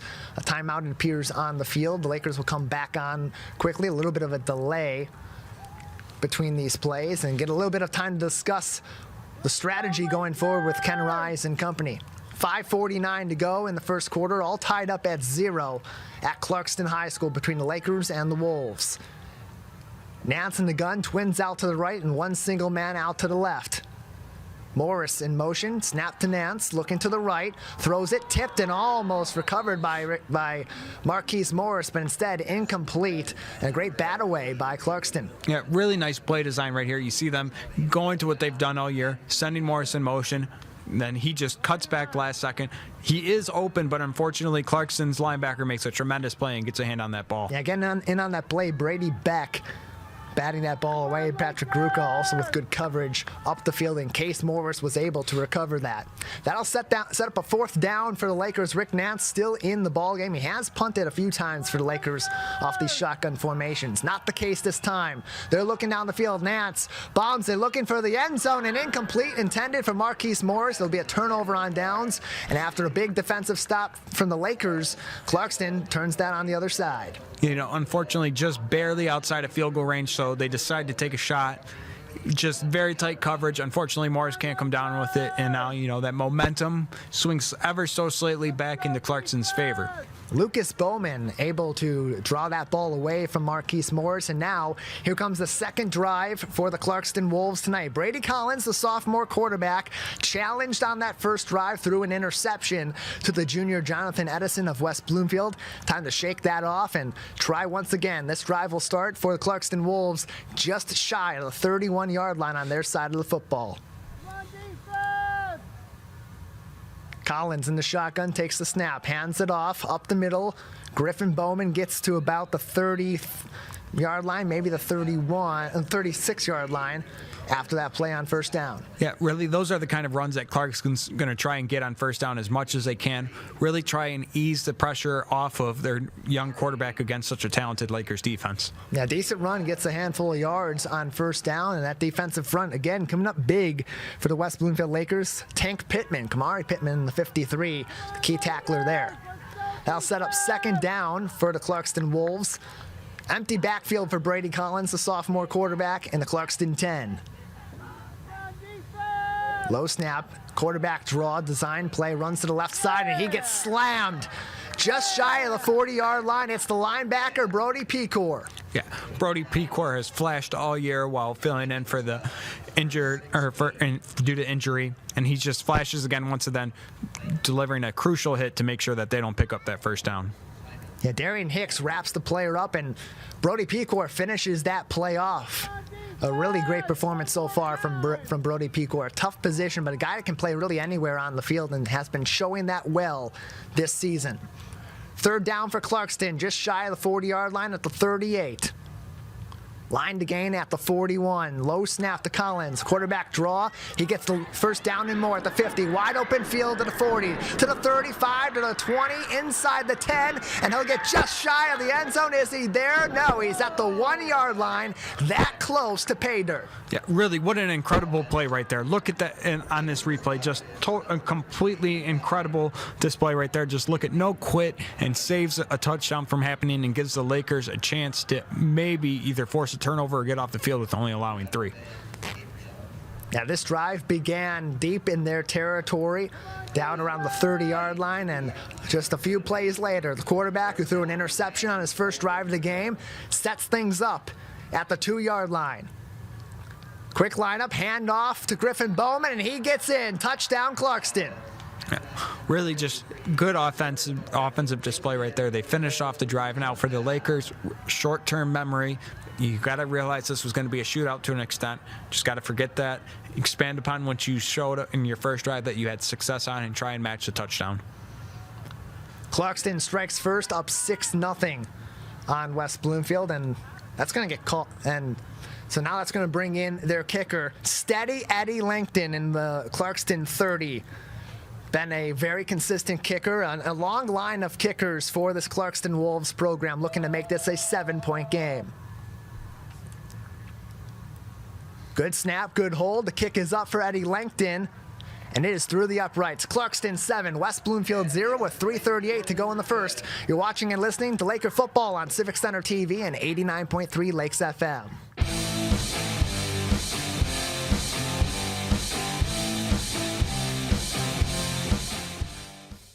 You're watching and listening to your home for Greater West Bloomfield news. Civic Center TV and 89.3 WBLD Orchard Lake, West Bloomfield, Kego Harbor, Sylvan Lake. 89.3 Lakes FM. Find local municipal meetings at our program schedule on civiccentertv.com. Find when your meetings air live or when they're replaying on our Civic Center TV live stream. Find it all at civiccentertv.com and click schedule at the top of the screen.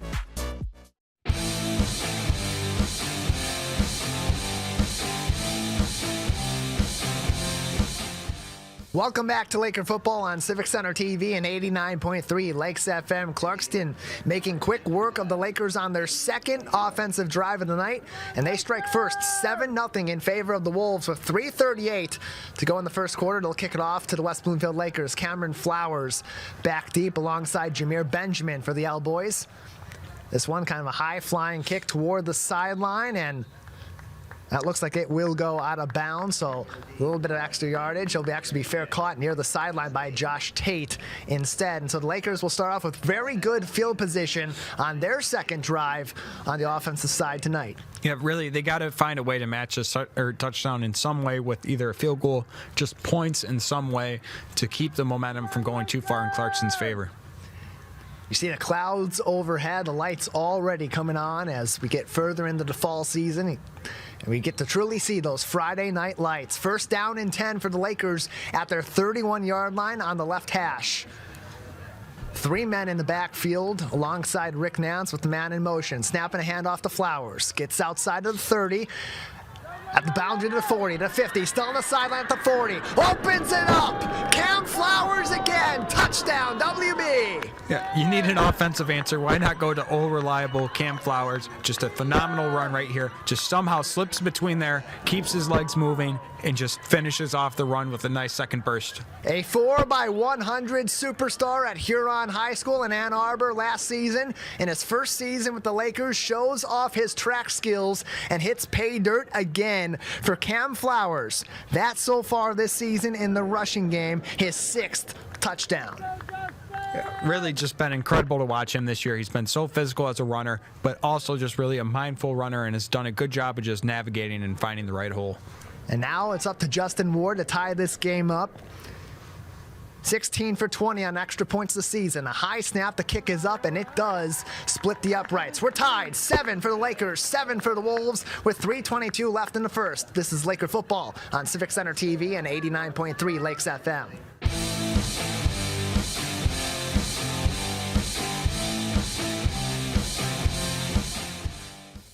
Missed one of our live broadcasts or one of your local municipal meetings? Check it out online at civiccentertv.com. Every meeting, show, and interview on demand. Thank you for watching and listening to Civic Center TV and 89.3 Lakes FM. Want to enjoy Civic Center TV on your social media? Follow us on Twitter at Civic Center TV. Get notified when we upload one of our interviews, full episodes, and more. Thank you for watching and listening to Civic Center TV and 89.3 Lakes FM.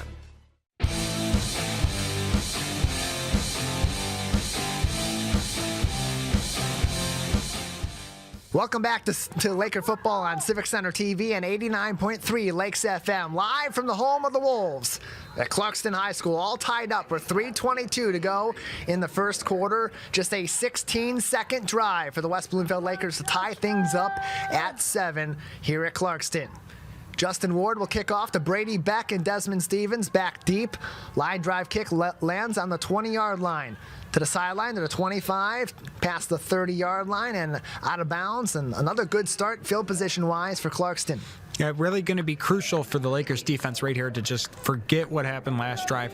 But again, it's been something that they've struggled with all year, just allowing those large chunk runs like we saw with their quarterback last drive. Wide receiver Colin Courtman, the senior, 5'11", 175 wide receiver, the up man on that return, and now gets a chance to make some plays on the offensive side of the football as he has all season long. One of the key targets for Brady Collins. With 3:16 to go in the first quarter, all tied up at 7. That's where Clarkston will begin this drive at their 33-yard line. Collins in the shotgun with one man in the backfield.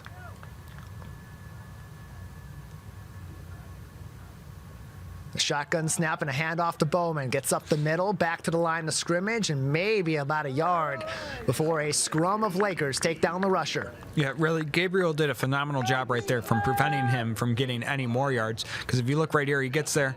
He's the one really stopping his legs from moving, pulling him back, and then the rest just bring him down. That'll bring up second down for Clarkston, still in their huddle. Now they break it after a brief discussion. The gain of about 3 yards on first down sets up second down and 7. Collins with an empty backfield and trips out to the right. With the snap, looking to the right, wants to make a quick one, gets hit as he throws, but the pass is caught at the 50. And on his feet, down to the 30-yard line, still on his feet, and chases it down to the 20-yard line. A huge reception for the senior tight end, Indiana-bound Blake Cosin. Gee, I mean, just what an incredible throw right there. I'm struck. Just he stands in there, takes a hit, delivers a strike to the tight end, and just what a phenomenal play. A beautifully thrown ball under pressure. The Brody Cosin, the senior, 6'6", 235-pound tight end, and the height playing into that, but not so much as a really well-thrown ball by the sophomore quarterback. That sets up first down and 10 in the red zone at the 20-yard line for Clarkston. 2 men in the backfield, Stevens and Bowman alongside the gunslinger Brady Collins. 2 men out right for Clarkston High School. Collins takes the snap, design play, throws it outside. It is caught at the 15-yard line, dashes down to the 10, and taken down just beyond the 10-yard line is Ryan Rector. Yeah, really. Having Cozen and then Stevens in the backfield just really takes a lot of attention away. They do a quick dump-off pass right there. Then you have Cozen out wide to block for him. They pick up a nice set of downs, and now it's up for this Lakers defense to bear down and get it out of here. Yeah, a little bit of a zone defense there, focused on the middle, thinking about a run with Desmond Stevens in the backfield, and that sets up a really well-designed play. That advances the ball forward to the 10-yard line for Clarkston. Again, 2 men in the backfield, Bowman and Stevens. Collins takes the snap, hands it off to Stevens, gets back to the 10, down to about the 6-yard line. They'll set up a second down with $1:15 to go in the first. Yeah, they've showed Desmond Stevens in the backfield a few times already, most of the time motioning him out wide or into the slot. This time they give it to him. He's not really much available to him. The Lakers defense swallows him up. We talked about Brody Pecor earlier on, but Blake Simmons has been making big plays for the Lakers all season long too, and that sets up second down inside the Laker 10 at about the 6-yard line for Clarkston. Collins sends Desmond Stevens, the senior, in motion. Takes the snap, will hand it off to the Boston College commit. Stevens gets down to the 5 and reaches forward to about the 3-yard line with 35 to play in the first. Yeah, a little bit similar to the motion we saw the Lakers run earlier with Morris, except the exact opposite of it. They send him out to the slot, and then he comes back for the jet sweep. 24 seconds and counting to play in the first quarter. Looks like Clarkston's going to be content to let that clock roll down, and that's where we will stand after one. West Bloomfield 7, Clarkston 7 at the end of the first quarter. This is Laker football on Civic Center TV and 89.3 Lakes FM.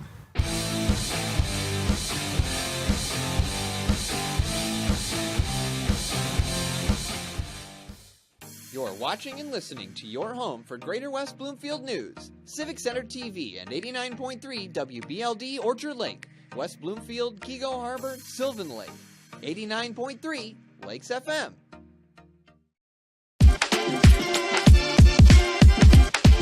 Watch West Bloomfield Lakers football all season long on 89.3 Lakes FM and Civic Center TV. Join Tyler Keefe and Matt Catoni each week for live, in-depth, and exclusive coverage before, during, and after the big game. It's your local high school football team on the road and in your backyard on your home for West Bloomfield Laker football, Civic Center TV, and 89.3 Lakes FM.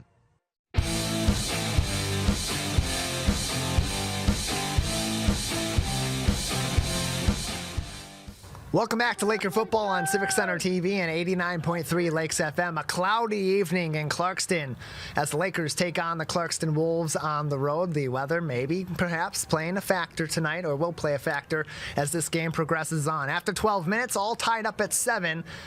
As this drive will continue for the Clarkston Wolves, getting dangerously close to pay dirt again against these West Bloomfield Lakers. Been a really interesting game so far. Some mistakes on both ends for both of these teams, but still fighting hard. We're expecting that out of these two squads tonight.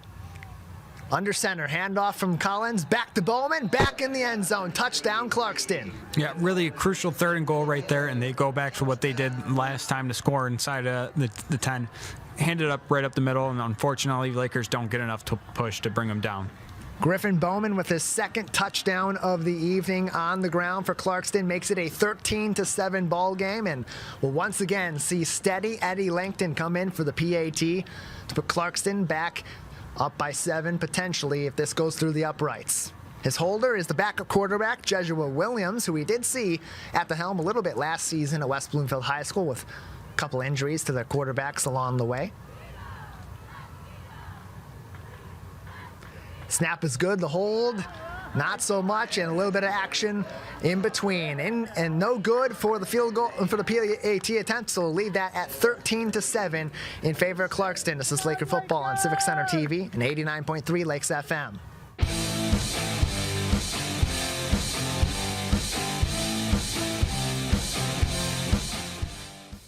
This is Civic Center TV and 89.3 Lakes FM.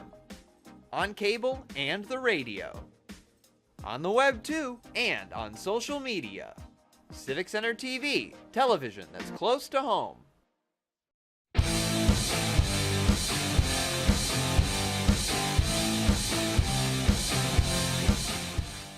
Welcome back to Laker football on Civic Center TV and 89.3 Lakes FM after the touchdown by Griffin Bowman to put Clarkston up 13-7. The PAT for Eddie Langton, no good, and that's where we stand. A 6-point ball game, and now, Matt, that makes this drive a little bit more urgent for the Lakers, a chance to take the lead, not just tie this one up. Yeah, really, that missed PAT can affect momentum in just the slightest way that can allow the Lakers to just really take a full grasp on it if they can score quick again right here. And we've seen those one-point matchups before for the Lakers and the Clarkston Wolves. Not quite under those circumstances, but every point counts in the OAA Red Division. Another high-low kickoff for the Clarkston Wolves, and we'll set up the Lakers at the 35-yard line on the right hash off the fair catch by Cameron Flowers. I mean, really, after the run like that he just had right there, is it really the smartest thing to kick the ball in Cam Flowers' direction? Hey, you know what? Put all that confidence in your defense to make a stop once again against the West Bloomfield Lakers and set your team back up to maybe take control of this game a little more fully. Nonetheless, the enthusiasm from the Clarkston faithful on full display. Take a look at this Friday night crowd, Matt. First down and 10 for the West Bloomfield Lakers on their third drive of the evening at the 35-yard line, approaching midfield. Nance in the shotgun with two men in the backfield. Flowers in motion, but Nance will hand that ball off instead. On the right side, maybe back to the line of scrimmage, but not much more for Josh Tate. Yeah, really trying to catch this Clarkston defense slipping to an extent and just distract them with Cam Flowers. He just had the long run, make them feel, we're going to go right back to him and have him worried. Unfortunately, the trickery does not work. They'll set up second down for West Bloomfield with 11:30 to go in the first half. 13 for Clarkston, 7 for West Bloomfield. Nance again in the gun with two split out to the left. He'll take the snap, setting up, getting pressure, being chased to the right side, looking down the field, tosses the ball up and over the heads of all of his receivers, but contact on Marquise Morris, and we got laundry on the field. Yeah, really, another wrinkle added to this play. This time they fake the jet sweep, only no handoff this time. They go for a pass. Nice block right there to make sure he doesn't get sacked. And he heaves it downfield. PI to make sure that it's not completed, and it's going to be a first down for the Lakers. Yeah, Drew Ball chasing down Rick Nance, and Nance making the heads-up play down the field, looking for Marquise Morris. Had an opportunity, and Clarkston just a little bit too much pressure on the intended receiver there, sets up that penalty. That'll give the Lakers a little bit of an advantage to start this drive with 11:13 to go in the first half. Puts them in positive territory at the 49. Snapping a handoff from Nance to Cameron Flowers. Breaks a tackle, gets back to the 50 and back to just a little bit ahead, maybe a couple inches from the line of scrimmage. They're going to mark him actually back a yard right at midfield after that play. Yeah, really just a tremendous job just to even get back to the line of scrimmage right there. Looked like there's a flag on the field, so it's going to be interesting to see what the call is. Yeah, could potentially be a hold on the outside as Cameron Flowers had some pressure getting his way and really escaped it partially from a stiff arm, but potentially could be a hold on these West Bloomfield Lakers. The officials discussing the penalty flag call at the midfield line.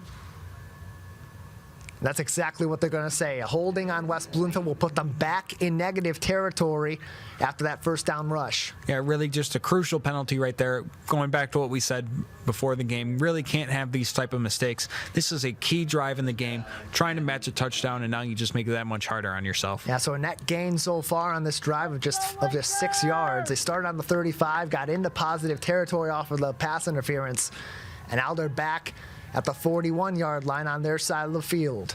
Snap to Nance. Gets a little bit of a pocket and then some pressure. Looks out to his right side and caught by Elijah Durham. And then out of bounds on the other side of the field at the 45-yard line. Almost exactly like the last time they got a holding penalty. Rick Nance just goes immediately to his top target, Elijah Durham, who pulls down with a nice catch right there, steps and gets out of bounds to set up a second and about 6. That's a veteran quarterback. Goes through those progressions nice and quickly and finds a way. That sets up second down for West Bloomfield.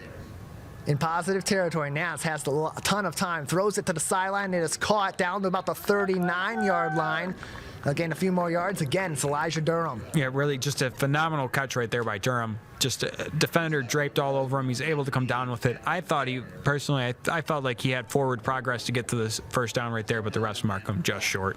Going to set up 3rd and short for West Bloomfield, maybe 3rd and inches at best, with 10:15 to go in the first half. Lakers down 6 points, a 7-13 game after the missed PAT. As we see Brody Pecor, a former quarterback himself, the backup quarterback in the past for the Lakers, and now their Wildcat quarterback. Going to take that ball himself. Snap to Pecor. Fakes and then rolls up the middle. Gets to the line to gain and more. First down for West Bloomfield. Yeah, really just a nice run right there from Pecor. There were several Wolves in the backfield off the snap, and he does a good job of just putting his head down, getting the first down, and getting the necessary yardage. Does what he's got to do to make that play work. They fake the handoff, but Clarkston knows what's going on. They're keeping their eyes on the Wildcat in that case, and he makes a big play. That sets up first down for West Bloomfield at the 38-yard line of Clarkston with just under 10 minutes to play in the first half. Nance in the shotgun, one man in the backfield. Motion from Morris. Nance hands it off to Tate, gets outside, back to the line of scrimmage, and gets a couple of yards on first down. They'll give him just one to set up 2nd and 9. Yeah, really so far this game, this Clarkston defense has been stingy in their run game, not really allowing much yardage available, not really giving any good running lanes for the ball carriers so far, and it's just going to be interesting to see if they are able to maintain that. Creating challenges for this Laker offensive line. It's maybe one of those reasons we see so many jet sweeps from them throughout these games, and that's really where their bread and butter has been in the rushing game, not able to be a power team as much as they'd like to maybe with Josh Tate. The 2nd down shotgun snap to Nance, looking way down the field. Got a man open, it's Durham, and it just misses him. Oh, he is not happy about that one. Real disappointed is the junior.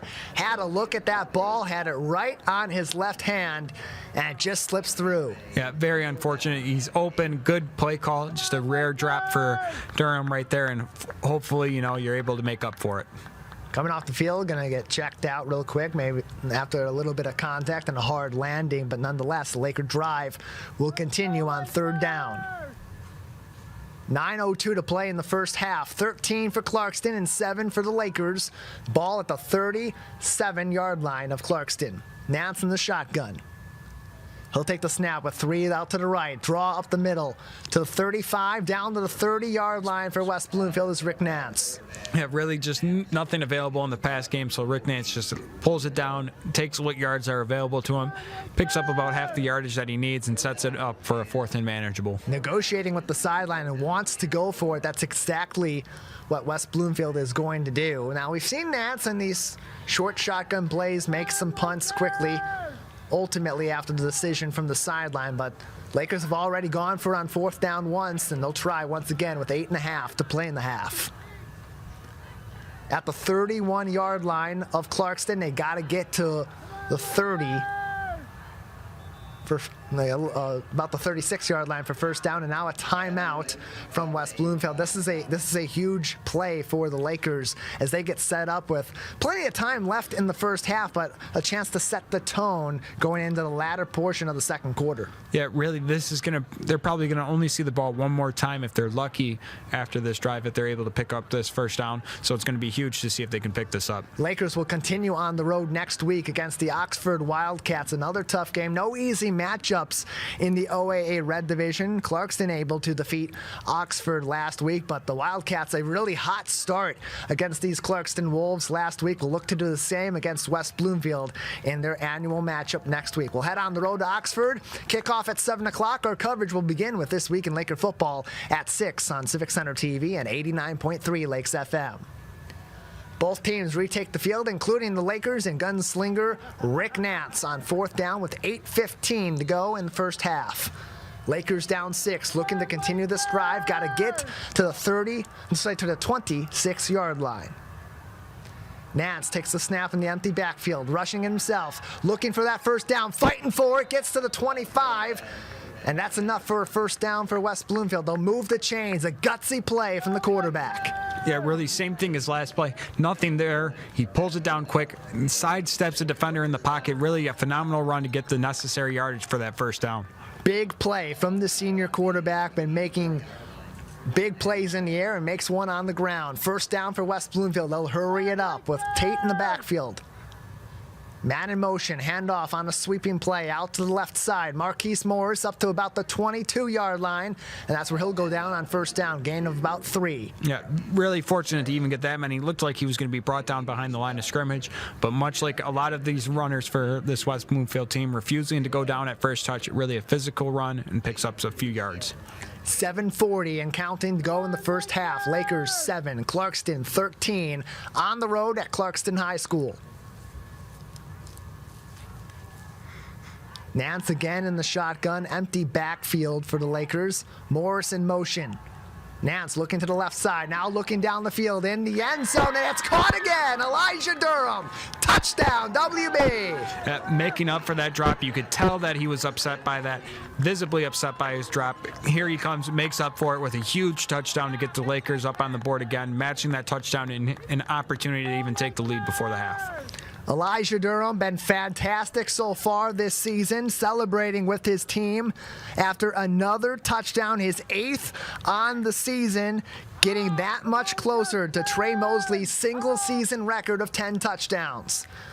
Ties it up at 13. Justin Ward out from the PAT. Gets a good snap and a good hold and gets the lead. 14 for West Bloomfield, 13 for Clarkston. You're watching and listening to Laker football on Civic Center TV and 89.3 Lakes FM.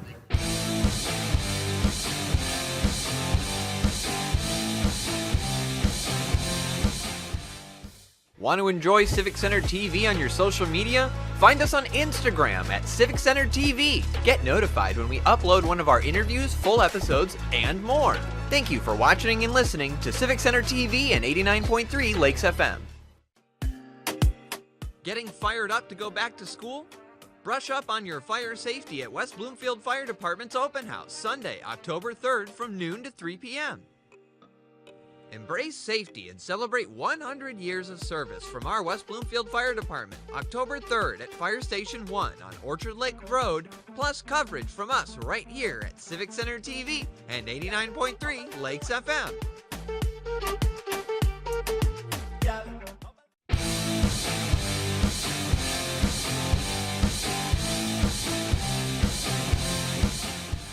After the Laker touchdown and PAT, West Bloomfield in the lead for the first time tonight. 14 for WB, 13 for Clarkston, with 7:16 to go in the first half. The Lakers will kick it off to the Wolves. Beck and Stevens back deep.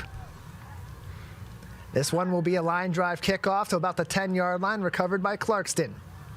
Off the field is Courtman and runs out of bounds just past the 30-yard line. That's where Clarkston will start off this drive, looking to answer back, now in their first deficit of the evening. Yeah, really just a huge drive right there for the Lakers to put points up on the board, and especially the extra point, getting that lead and putting a little bit of pressure on Clarkston right here.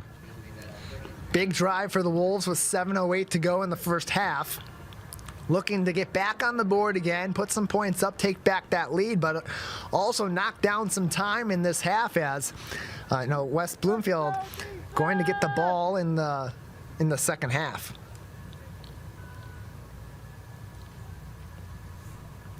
First down and 10 for Clarkston. Collins with one man in the backfield. Takes the snap, quick handoff to Bowman. No, it's a fake to Collins, takes it around the left side, and he gets caught right away. It'll be a second down for Clarkston after that quarterback run. Xavier Davis on the tackle for West Bloomfield gets right at the quarterback to start off this drive, spying on the gunslinger and preventing any forward progress on first down. That'll set up second down for Clarkston as we see the sun setting over Oakland County tonight. Under the cloudy skies in northern Oakland County, the Lakers and Clarkston, this rivalry game well underway.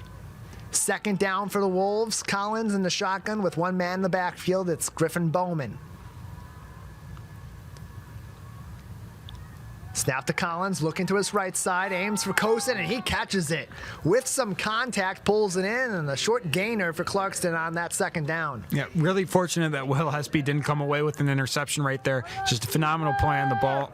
Just unfortunately doesn't come away with the interception. Just a phenomenal catch by Kosin right there. I mean, the main reason he doesn't get that pickoff, he's got 6 feet 6 inches and 235 pounds in Brody Kosin in his way, and the intended receiver on that particular play. Stevens now lines up in the Wildcat, takes the ball on the outside to the left, gets to the 35 to the 40, still on his feet, past the 50 at the 45, down to the 40, breaks open to the 30, and all the way down to the 20-yard line. Desmond Stevens breaks loose, and the Boston College commit pulls the Wolves into the red zone. Rushing to the line a bit right there to really not give the Lakers a chance to adjust to the formation. Stevens takes the snap and really takes off to the races as well, and just a phenomenal run right there for the Boston College commit. That'll set up a first down in the red zone for the Clarkston Wolves with 5:39 to go in the first half. And they're just down 1 point, 14 for West Bloomfield and 13 for the home team, the Clarkston Wolves. At the 20-yard line, packed backfield for Brady Collins. Sophomore takes the snap, hands it off to Bowman, up the gut, and breaks free for about 4 yards, gets down to about the 16-yard line. Yeah, really, this Clarkston team has had a lot of success so far running the ball, especially in the red zone. So that's really what you're going to expect them to do right here. You're going to run the ball, try and take some time off the clock, and not really give the Lakers much time to take the lead again after this. Griffin Bowman with 2 touchdowns tonight on that first down rush. The key blocker was Lucas Bowman, who had 2 touchdowns on his own in the first half last week at Oxford. Set up second down. Collins in the gun again, hands it off to Bowman. Again, tries to take up the middle, but he gets rocked right away by Jonathan Gabriel. Really, Jonathan Gabriel is having a fantastic game. His motor has been something incredible to watch so far tonight, not giving up on any play and just really getting in the backfield every single time and just finding a way to make an impact. An unsung hero for the Lakers continues to be a problem off the opposite edge of Brandon Davis Swain. That sets up third down for Clarkston. 4 minutes and 20 seconds to go in the first half. It's 14-13, and this defensive front for the Lakers has been stingy all season long, led by those big men on the edges. Now they'll switch sides, flipping that defense as Brady Collins sets up the third down play. Stevens in motion for Clarkston. He'll take the ball off the handoff, gets to the 15-yard line, shifting around, moves into the 10, still on his feet, down to the 5, and fights to about the 4.5-yard line, setting up a first down. Yeah, really a crucial third down here for Clarkston, and what better than to give it to one of your top players in a D1 commit at the receiver position. He makes a phenomenal play on what looks like it should be not enough for the first down, and he gets him a crucial first down. Very shifty play for the senior running back and wide receiver, a true athlete for this team, and Coach Pinter loves his senior wide receiver, calls him a game changer and a guy that every defense is trying to stop week in and week out. Come on, Lakers! First down and goal for the Clarkston Wolves with 3.5 to play in a half, and a 14-13 game in favor of the Lakers. Collins takes the snap, delayed handoff to Desmond Stevens, looking for a pass deep in the end zone, and it is caught by Brody Kosen. Touchdown for Clarkston, but there is a flag on the field. Yeah, really, after terrorizing the Lakers defense with these passes, or with these runs, they add a wrinkle to it and do a nice little jet pass. It's going to be interesting to see what the flag is. Could be on the catch, or it could be an eligible man downfield. Yeah, possibly a pass interference. That's exactly what they're going to call. Jameer Benjamin did not look back at the football, didn't make what's called a football move. Penalty will be declined, and that's going to be a touchdown from a wide receiver to a tight end, and put Clarkston back in the lead, 19-14 with 3:15 to go in the half. Yeah, really a huge touchdown right there for Clarkston. Actually, no, they're going to call. Yeah, now they're going to go for 2. Another handoff and a jump pass intercepted in the end zone by Brody Pecor. And ultimately going to be no good for Clarkston. Actually, he bats it down. He lost it on the contact. But look at this again, a kind of just a skipping handoff to Desmond Stevens, throws the incompletion on the 2-point conversion. Nonetheless, that'll keep that where we're at, 19-14, off of a very odd terminal play in that particular drive for Clarkston, but showing some fight against this Lakers team deep in the second half. Yeah, really just trying to shake things up. You can tell that this Clarkston team knows how important this game is, knows how good this West Bloomfield Lakers team is, so they're adding new wrinkles, showing new plays that they probably haven't shown on film all year, and it's going to be interesting to see how this second half turns out after this Lakers drive right here. After the 2-point conversion being no good, it stays at 19-14. Now in favor of the Clarkston Wolves, with the Lakers with plenty of time left on the clock and 2 timeouts, down just 5 with 3:15 to go in the first half. Aiden O'Neal will set up for the kickoff for the Clarkston Wolves on the right hash at the 40-yard line. Line drive kick short again for the Lakers, and a fair catch at the 25-yard line for Jameer Benjamin. That's where the Lakers will set up with 3:10 to go in the half. Yeah, really, and just a crucial drive right here now for the Lakers. Got to find a way to get points up on the board, whether that's 3, 6, or 7. Just find a way to match the touchdown right there. Get into halftime, up points, and getting the ball back, and put yourself in good position to go up 2 possessions with that first possession out of the half. Big implications in the OAA Red Division tonight at Clarkston High School. Right now, it looks like a battle for second place. Lake Orion up 21-0 nearing halftime against Rochester Adams this evening. Go Lakers! It's now Rick Nance, and the first down for West Bloomfield at their 25-yard line. One man in the backfield with him is Tate. Nance looking, rolls out to his right side under pressure, and he's going to get taken down. A sack for the Clarkston Wolves. And on that play, making the takedown is Drew Ball. Yeah, really, so far this game, Clarkston has been able to force some pressure, but Nance has been able to get away. This time, not able to get away from the rusher, and unfortunately brought down for a sack. Ball chases Rick Nance back to the line of scrimmage. So no loss and no gain, but a sack on the play for Clarkston sets up second down with 2:40 and counting to go in the half. Come on, Lakers! Nance again in the shotgun. Man in motion is Morris. Takes the snap, hands it off to Marquise Morris. He gets back to the line of scrimmage and stuffed again. Multiple Wolves on that stop, including the senior Nick Wasenko. Yeah, really going to something that they've done all year, that really the bread and butter of this offense. They go with the jet sweep handoff to try and make up for some of those yards lost by the sack, but unfortunately a pack of Wolves is there. Wasenko alongside Cooper Collins, the key tackler, sets up a third down for West Bloomfield. They'll give him a short gainer of just 1 yard. Third down and 9 with 2 minutes to go in the half. West Bloomfield down 14-19.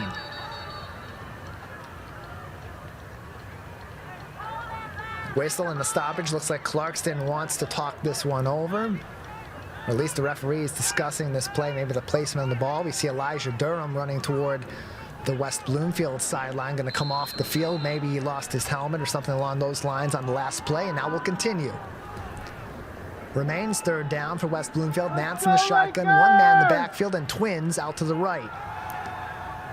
Nance looking toward the middle of the field and batted up about the 45-yard line. That ball intended for Cam Flowers, but in his way was the junior safety Brady Beck. Unfortunately, facing a 3rd and long because of the sack, you have to go downfield. 2-minute drill, goes deep over the middle to Flowers. Unfortunately, contested coverage, can't come down with it. Now the Lakers will have to punt. Yeah, Zach Hilbers doesn't like the contact. It was high contact from Brady Beck, who had a second half pick 6 against Oxford last week, and last season the guy that had 2 sacks all season long and 91 tackles, including 25 solo. Now set up fourth down for West Bloomfield. They'll punt this ball away. Jaden Allos going to be the punter for the West Bloomfield on this one. 12 punts this season for 421 yards, averaging 35 yards after last week, and a very good season so far in these limited punts for West Bloomfield. Desmond Stevens back deep. Allos has to kind of rugby kick this one, and Stevens calls for a fair catch at the 45-yard line. That's where Clarkston will have one more crack at this with 1:28 to go in the half, and now a chance to take the driver's seat in this game. They're currently up 5 and getting on the board, whether it's 3 points or it's 7 points. A very big drive for the Clarkston Wolves. A big game coming up next week also for West Bloomfield. They'll take it on the road once again against the Oxford Wildcats. Their penultimate road game of the season, their final OAA Red Division game in 2023. Kickoff at 7 o'clock. Our coverage will begin at 6 o'clock on Civic Center TV and 89.3 Lakes FM. First down for Clarkston at their 45-yard line. Collins with an empty backfield. The sophomore quarterback takes the snap, looking but under pressure, being chased by Gabriel, being chased by Davis, throws it away and almost picked off. Incomplete. And we'll take a look at the field there. We'll take a look at the play once again. Immense pressure from the edge. Gabriel just kind of slips on some slick turf, and Collins has to throw that ball away. Yeah, and I think they just flagged him for intentional grounding because, unfortunately, that ball did not make it back to the line of scrimmage, and there wasn't anyone in the area. So now this Clarkston offense is going to be pushed back even further, and what could be a good opportunity for this Lakers defense. Sets them back with 1:24 to go in the first half and up 5 points. Clarkston 19, West Bloomfield 14.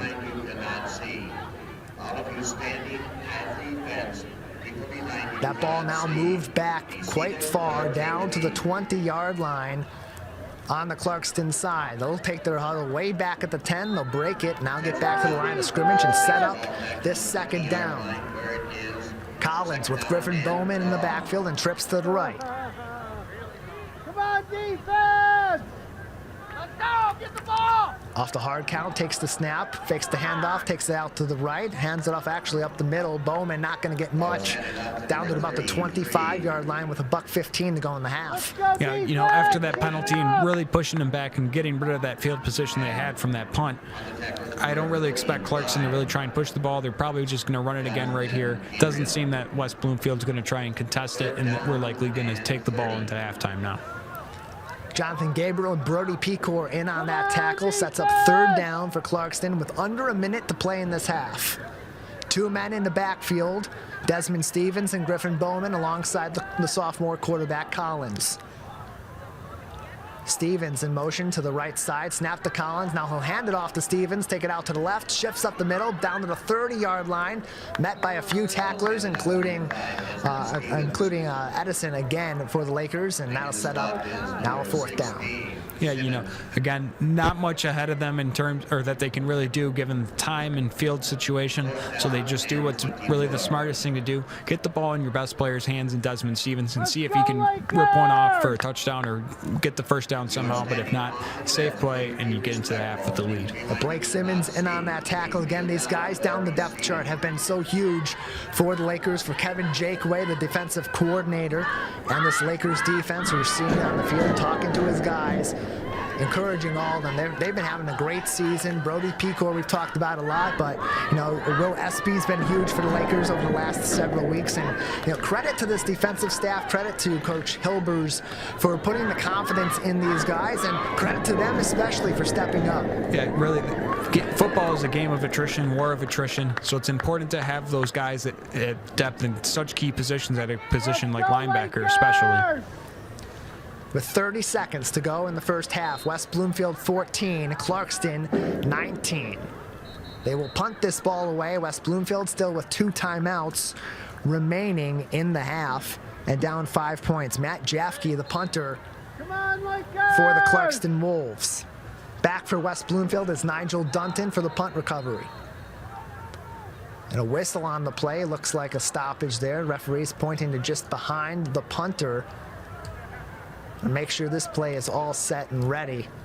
Take a look at what exactly is going on there. Not sure if there's a penalty, maybe a delay of game perhaps, or some issue on the field. Nonetheless, this is going to be going back to the Lakers. Next week's game on the road again, Oxford coming up against the West Bloomfield High School. The penultimate road game of the season for the Owlboys, heading out to the blue turf at Oxford High School to take on the Wildcats. Another 7 o'clock kickoff, and our coverage will begin at 6.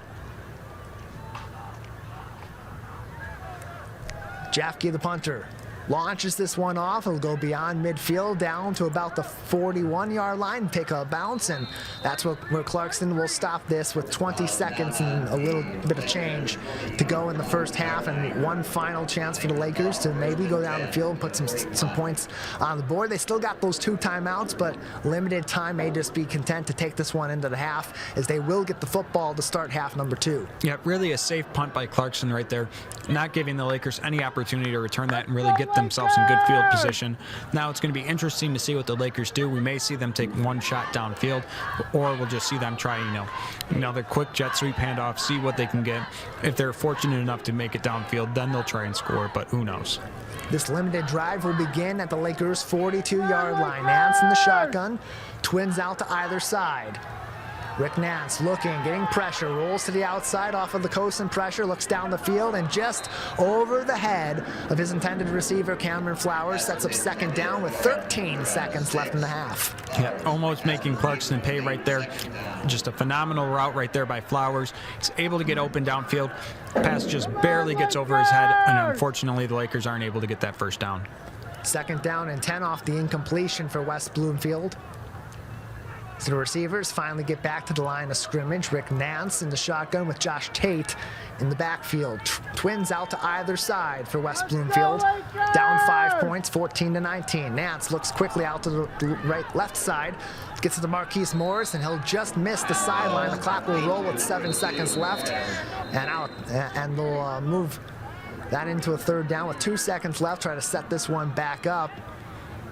West Bloomfield calling a timeout, perhaps, as Zach Hilder is talking to the referees, not happy with something on the field, maybe the execution of his team, down 5 points. After each week, we'll talk about the game, and we'll talk about the week ahead as well with Zach Hilbers on This Week in Laker Football. Tune in early on in the week to review this week's game, talk about next week's game, and get to know some of the players and the coaches behind your West Bloomfield Lakers football team every single week. Stay tuned with us on civiccentertv.com/LakerSports. And as always, you can subscribe to our YouTube channel where we're broadcasting live tonight as we do each and every week throughout the West Bloomfield Lakers season. Off the timeout, 2 seconds left on the clock for the Lakers in this first half with the ball at their 48-yard line. One last play here. Either going to be a Hail Mary down the field, look for some points, or just take a snap, take a knee, and bring this one into the locker room. As the referees move into position and get ready to call this play active, Rick Nance will line up in the shotgun with Josh Tate to his left in the backfield. Twins out to either side for West Bloomfield. Nance takes the snap, looking, launches it way down the field. And nobody open. It'll be an interception just near the end zone for Clarkston. Return to the 20, down to the 25 to 30, out to the 40 to the 45 to the 50. Still on his feet at the 40, still on his feet. Desmond Stevens down to the 35. A little bit of a scare, but ultimately stopped, and that will be the end of the first half. West Bloomfield 14, Clarkston 19 at the break. You're watching and listening to Laker football on Civic Center TV and 89.3 Lakes FM.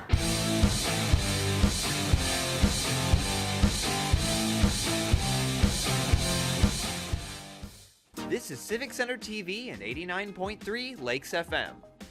On cable and the radio. On the web too, and on social media. Civic Center TV, television that's close to home. Inside your brain is the control center for how you think, talk, learn, and remember. 10 tips to keep it healthy. Get moving. Read a book. Reduce stress. Sleep well. Eat healthy. Quit smoking. Manage your blood pressure.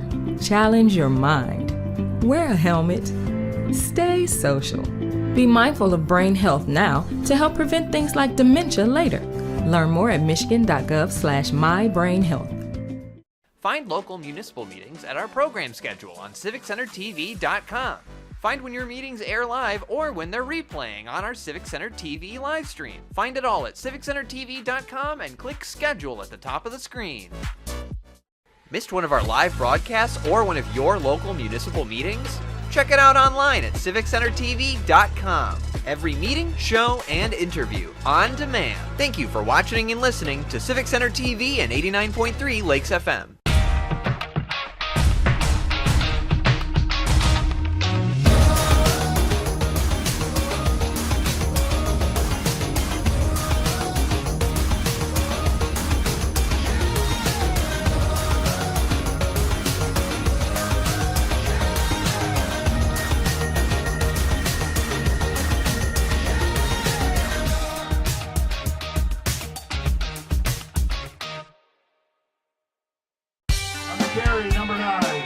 My dad and my grandfather are officials. I've grown up around officials and seeing how much they enjoy being part of the games. As a student athlete, I've always appreciated the people out there who are willing to give back to the kids. The Legacy program lets me officiate while I'm still in high school, working younger kids' games. Officiating gives me a better understanding of the game. I get to make some pretty good money for a high school kid, and I even get to spend some quality time with my dad. There's help wanted. Just whistle.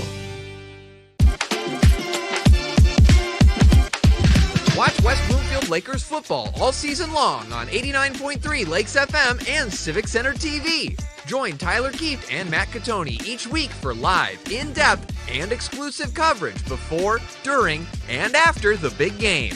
It's your local high school football team on the road and in your backyard on your home for West Bloomfield Laker football, Civic Center TV, and 89.3 Lakes FM.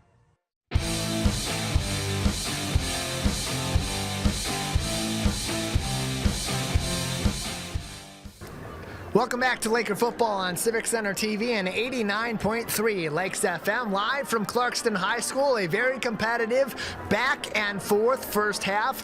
At the break, it stands Clarkston 19, West Bloomfield 14. Matt, a little bit of a back and forth, some mistakes from Clarkston, some mistakes from West Bloomfield, but ultimately it's been who's been making more of those big plays and whose big plays have come up bigger so far in this game. Yeah, really a few crucial mistakes by the Lakers this first half, and what it was otherwise, a really good first half for them. Those holding penalties were crucial. Really got them off the field, and now it's just going to be important that they come out disciplined and no penalties on that opening drive out of the second half. Yeah, that's going to be a really big drive for West Bloomfield. Down just 5 points. They were able to take back the lead off of a missed PAT for Clarkston. West Bloomfield marched right down the field and got into the end zone. This defense has been really good for the Lakers so far. It's more of a credit to Clarkston's offense that they've been able to take this lead. Immense pressure from the edges. Jonathan Gabriel been getting into it. Blake Simmons has been having a big game. Same goes for Tank Pittman on the West Bloomfield side. But, those playmakers for Clarkston, they're making big plays so far. Yeah, really, Desmond Stevens, especially those last two drives for them, flashed tremendously, and especially on that interception right there, nearly taking it to the house. It's going to be important for the Lakers to come out and really just play a disciplined second half and limit those mistakes that cost them.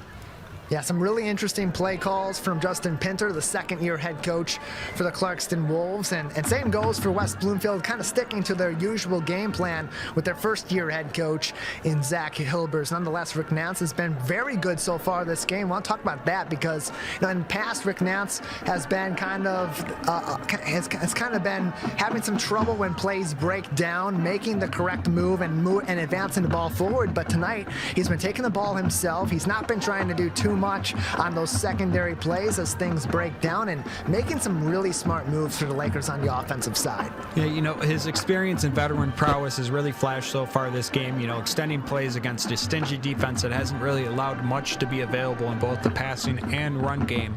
And it's just, this Lakers offense is really going to lean on him in the second half.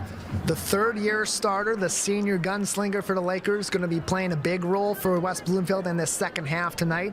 And all throughout the season, just 1.5 games of OAA Red Division action left, 24 more minutes tonight. And then next week, the Lakers continue their Northern Oakland County road trip in Oxford, a perennial power on the road versus a program looking to rise back to its former prominence in the OAA Red and in the MHSAA. We'll have the big game live coverage beginning at 6 o'clock next week with This Week in Laker Football. Laker pregame show at 6:30 and kickoff at 7 o'clock right here on Civic Center TV and 89.3 Lakes FM. As you see, the beautiful environment under the lights at Clarkston High School, and a great game so far, putting on a show for this audience all across the Oakland County area on our outlets on TV and radio, and both for Clarkston and West Bloomfield fans alike. You see the Laker faithful out there next. That's the team manager on the left, Tanner Thornton, having a discussion with some of the Laker faithful at the end of that first half. And look, it's a 5-point deficit for the Lakers, Matt, but West Bloomfield's been playing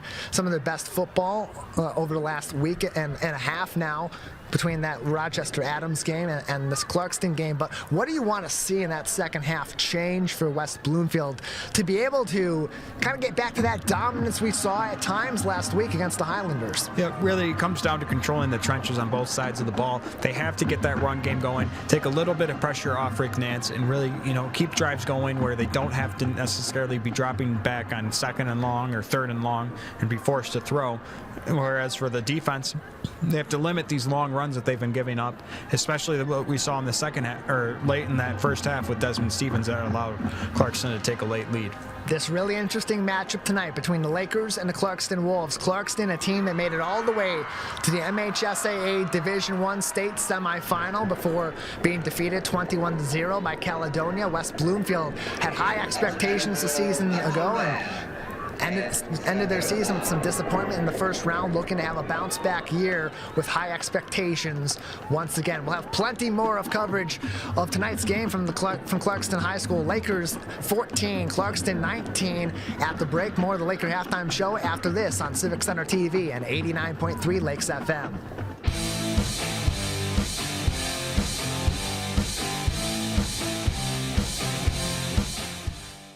Want to enjoy Civic Center TV on your social media? Follow us on Twitter at Civic Center TV. Get notified when we upload one of our interviews, full episodes, and more. Thank you for watching and listening to Civic Center TV and 89.3 Lakes FM. Stormwater travels through a vast system of pipes and pumps to move water away from our homes to a water treatment plant and back into the Great Lakes. Our system is not designed to handle rainfall from extreme storms that can lead to freeway flooding and basement backups. Help protect your property and your community by making sure storm drains are clean and avoid using your washing machine so as not to overload the system during a storm. Keep our system fresh and flowing. It's all one water. Getting fired up to go back to school? Brush up on your fire safety at West Bloomfield Fire Department's Open House, Sunday, October 3rd from noon to 3 p.m. Embrace safety and celebrate 100 years of service from our West Bloomfield Fire Department, October 3rd at Fire Station 1 on Orchard Lake Road, plus coverage from us right here at Civic Center TV and 89.3 Lakes FM.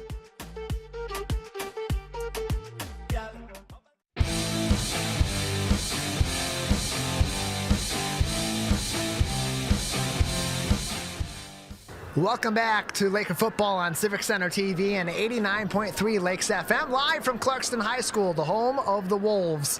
Tonight as the Lakers taking on the Clarkston Wolves in their penultimate game in the OAA Red Division schedule. We saw the marching band. Now we're seeing the cheer team. Looks like a combined high school and middle school cheer team, and maybe even the elementary kids too. A whole community out there at Clarkston High School, and that's pretty evident of what we've seen all night tonight from the Clarkston faithful, really showing out in this big matchup between the Lakers and the Clarkston Wolves. But hey, same goes for the Swamp on Neon Night. They have a theme every single week, Neon the theme this week, and a nice showing also for the Laker faithful, both the Swamp, the student section, and fans, parents, and others from the West Bloomfield community as the Lakers down just 5 points at the half against the Clarkston Wolves. This is a big game, Matt, because already the Clarkston Wolves at the top of the OAA Red Division. All three of their wins so far have been in the OAA Red Division. Clarkston with a very healthy lead at the half against Rochester Adams, likely going to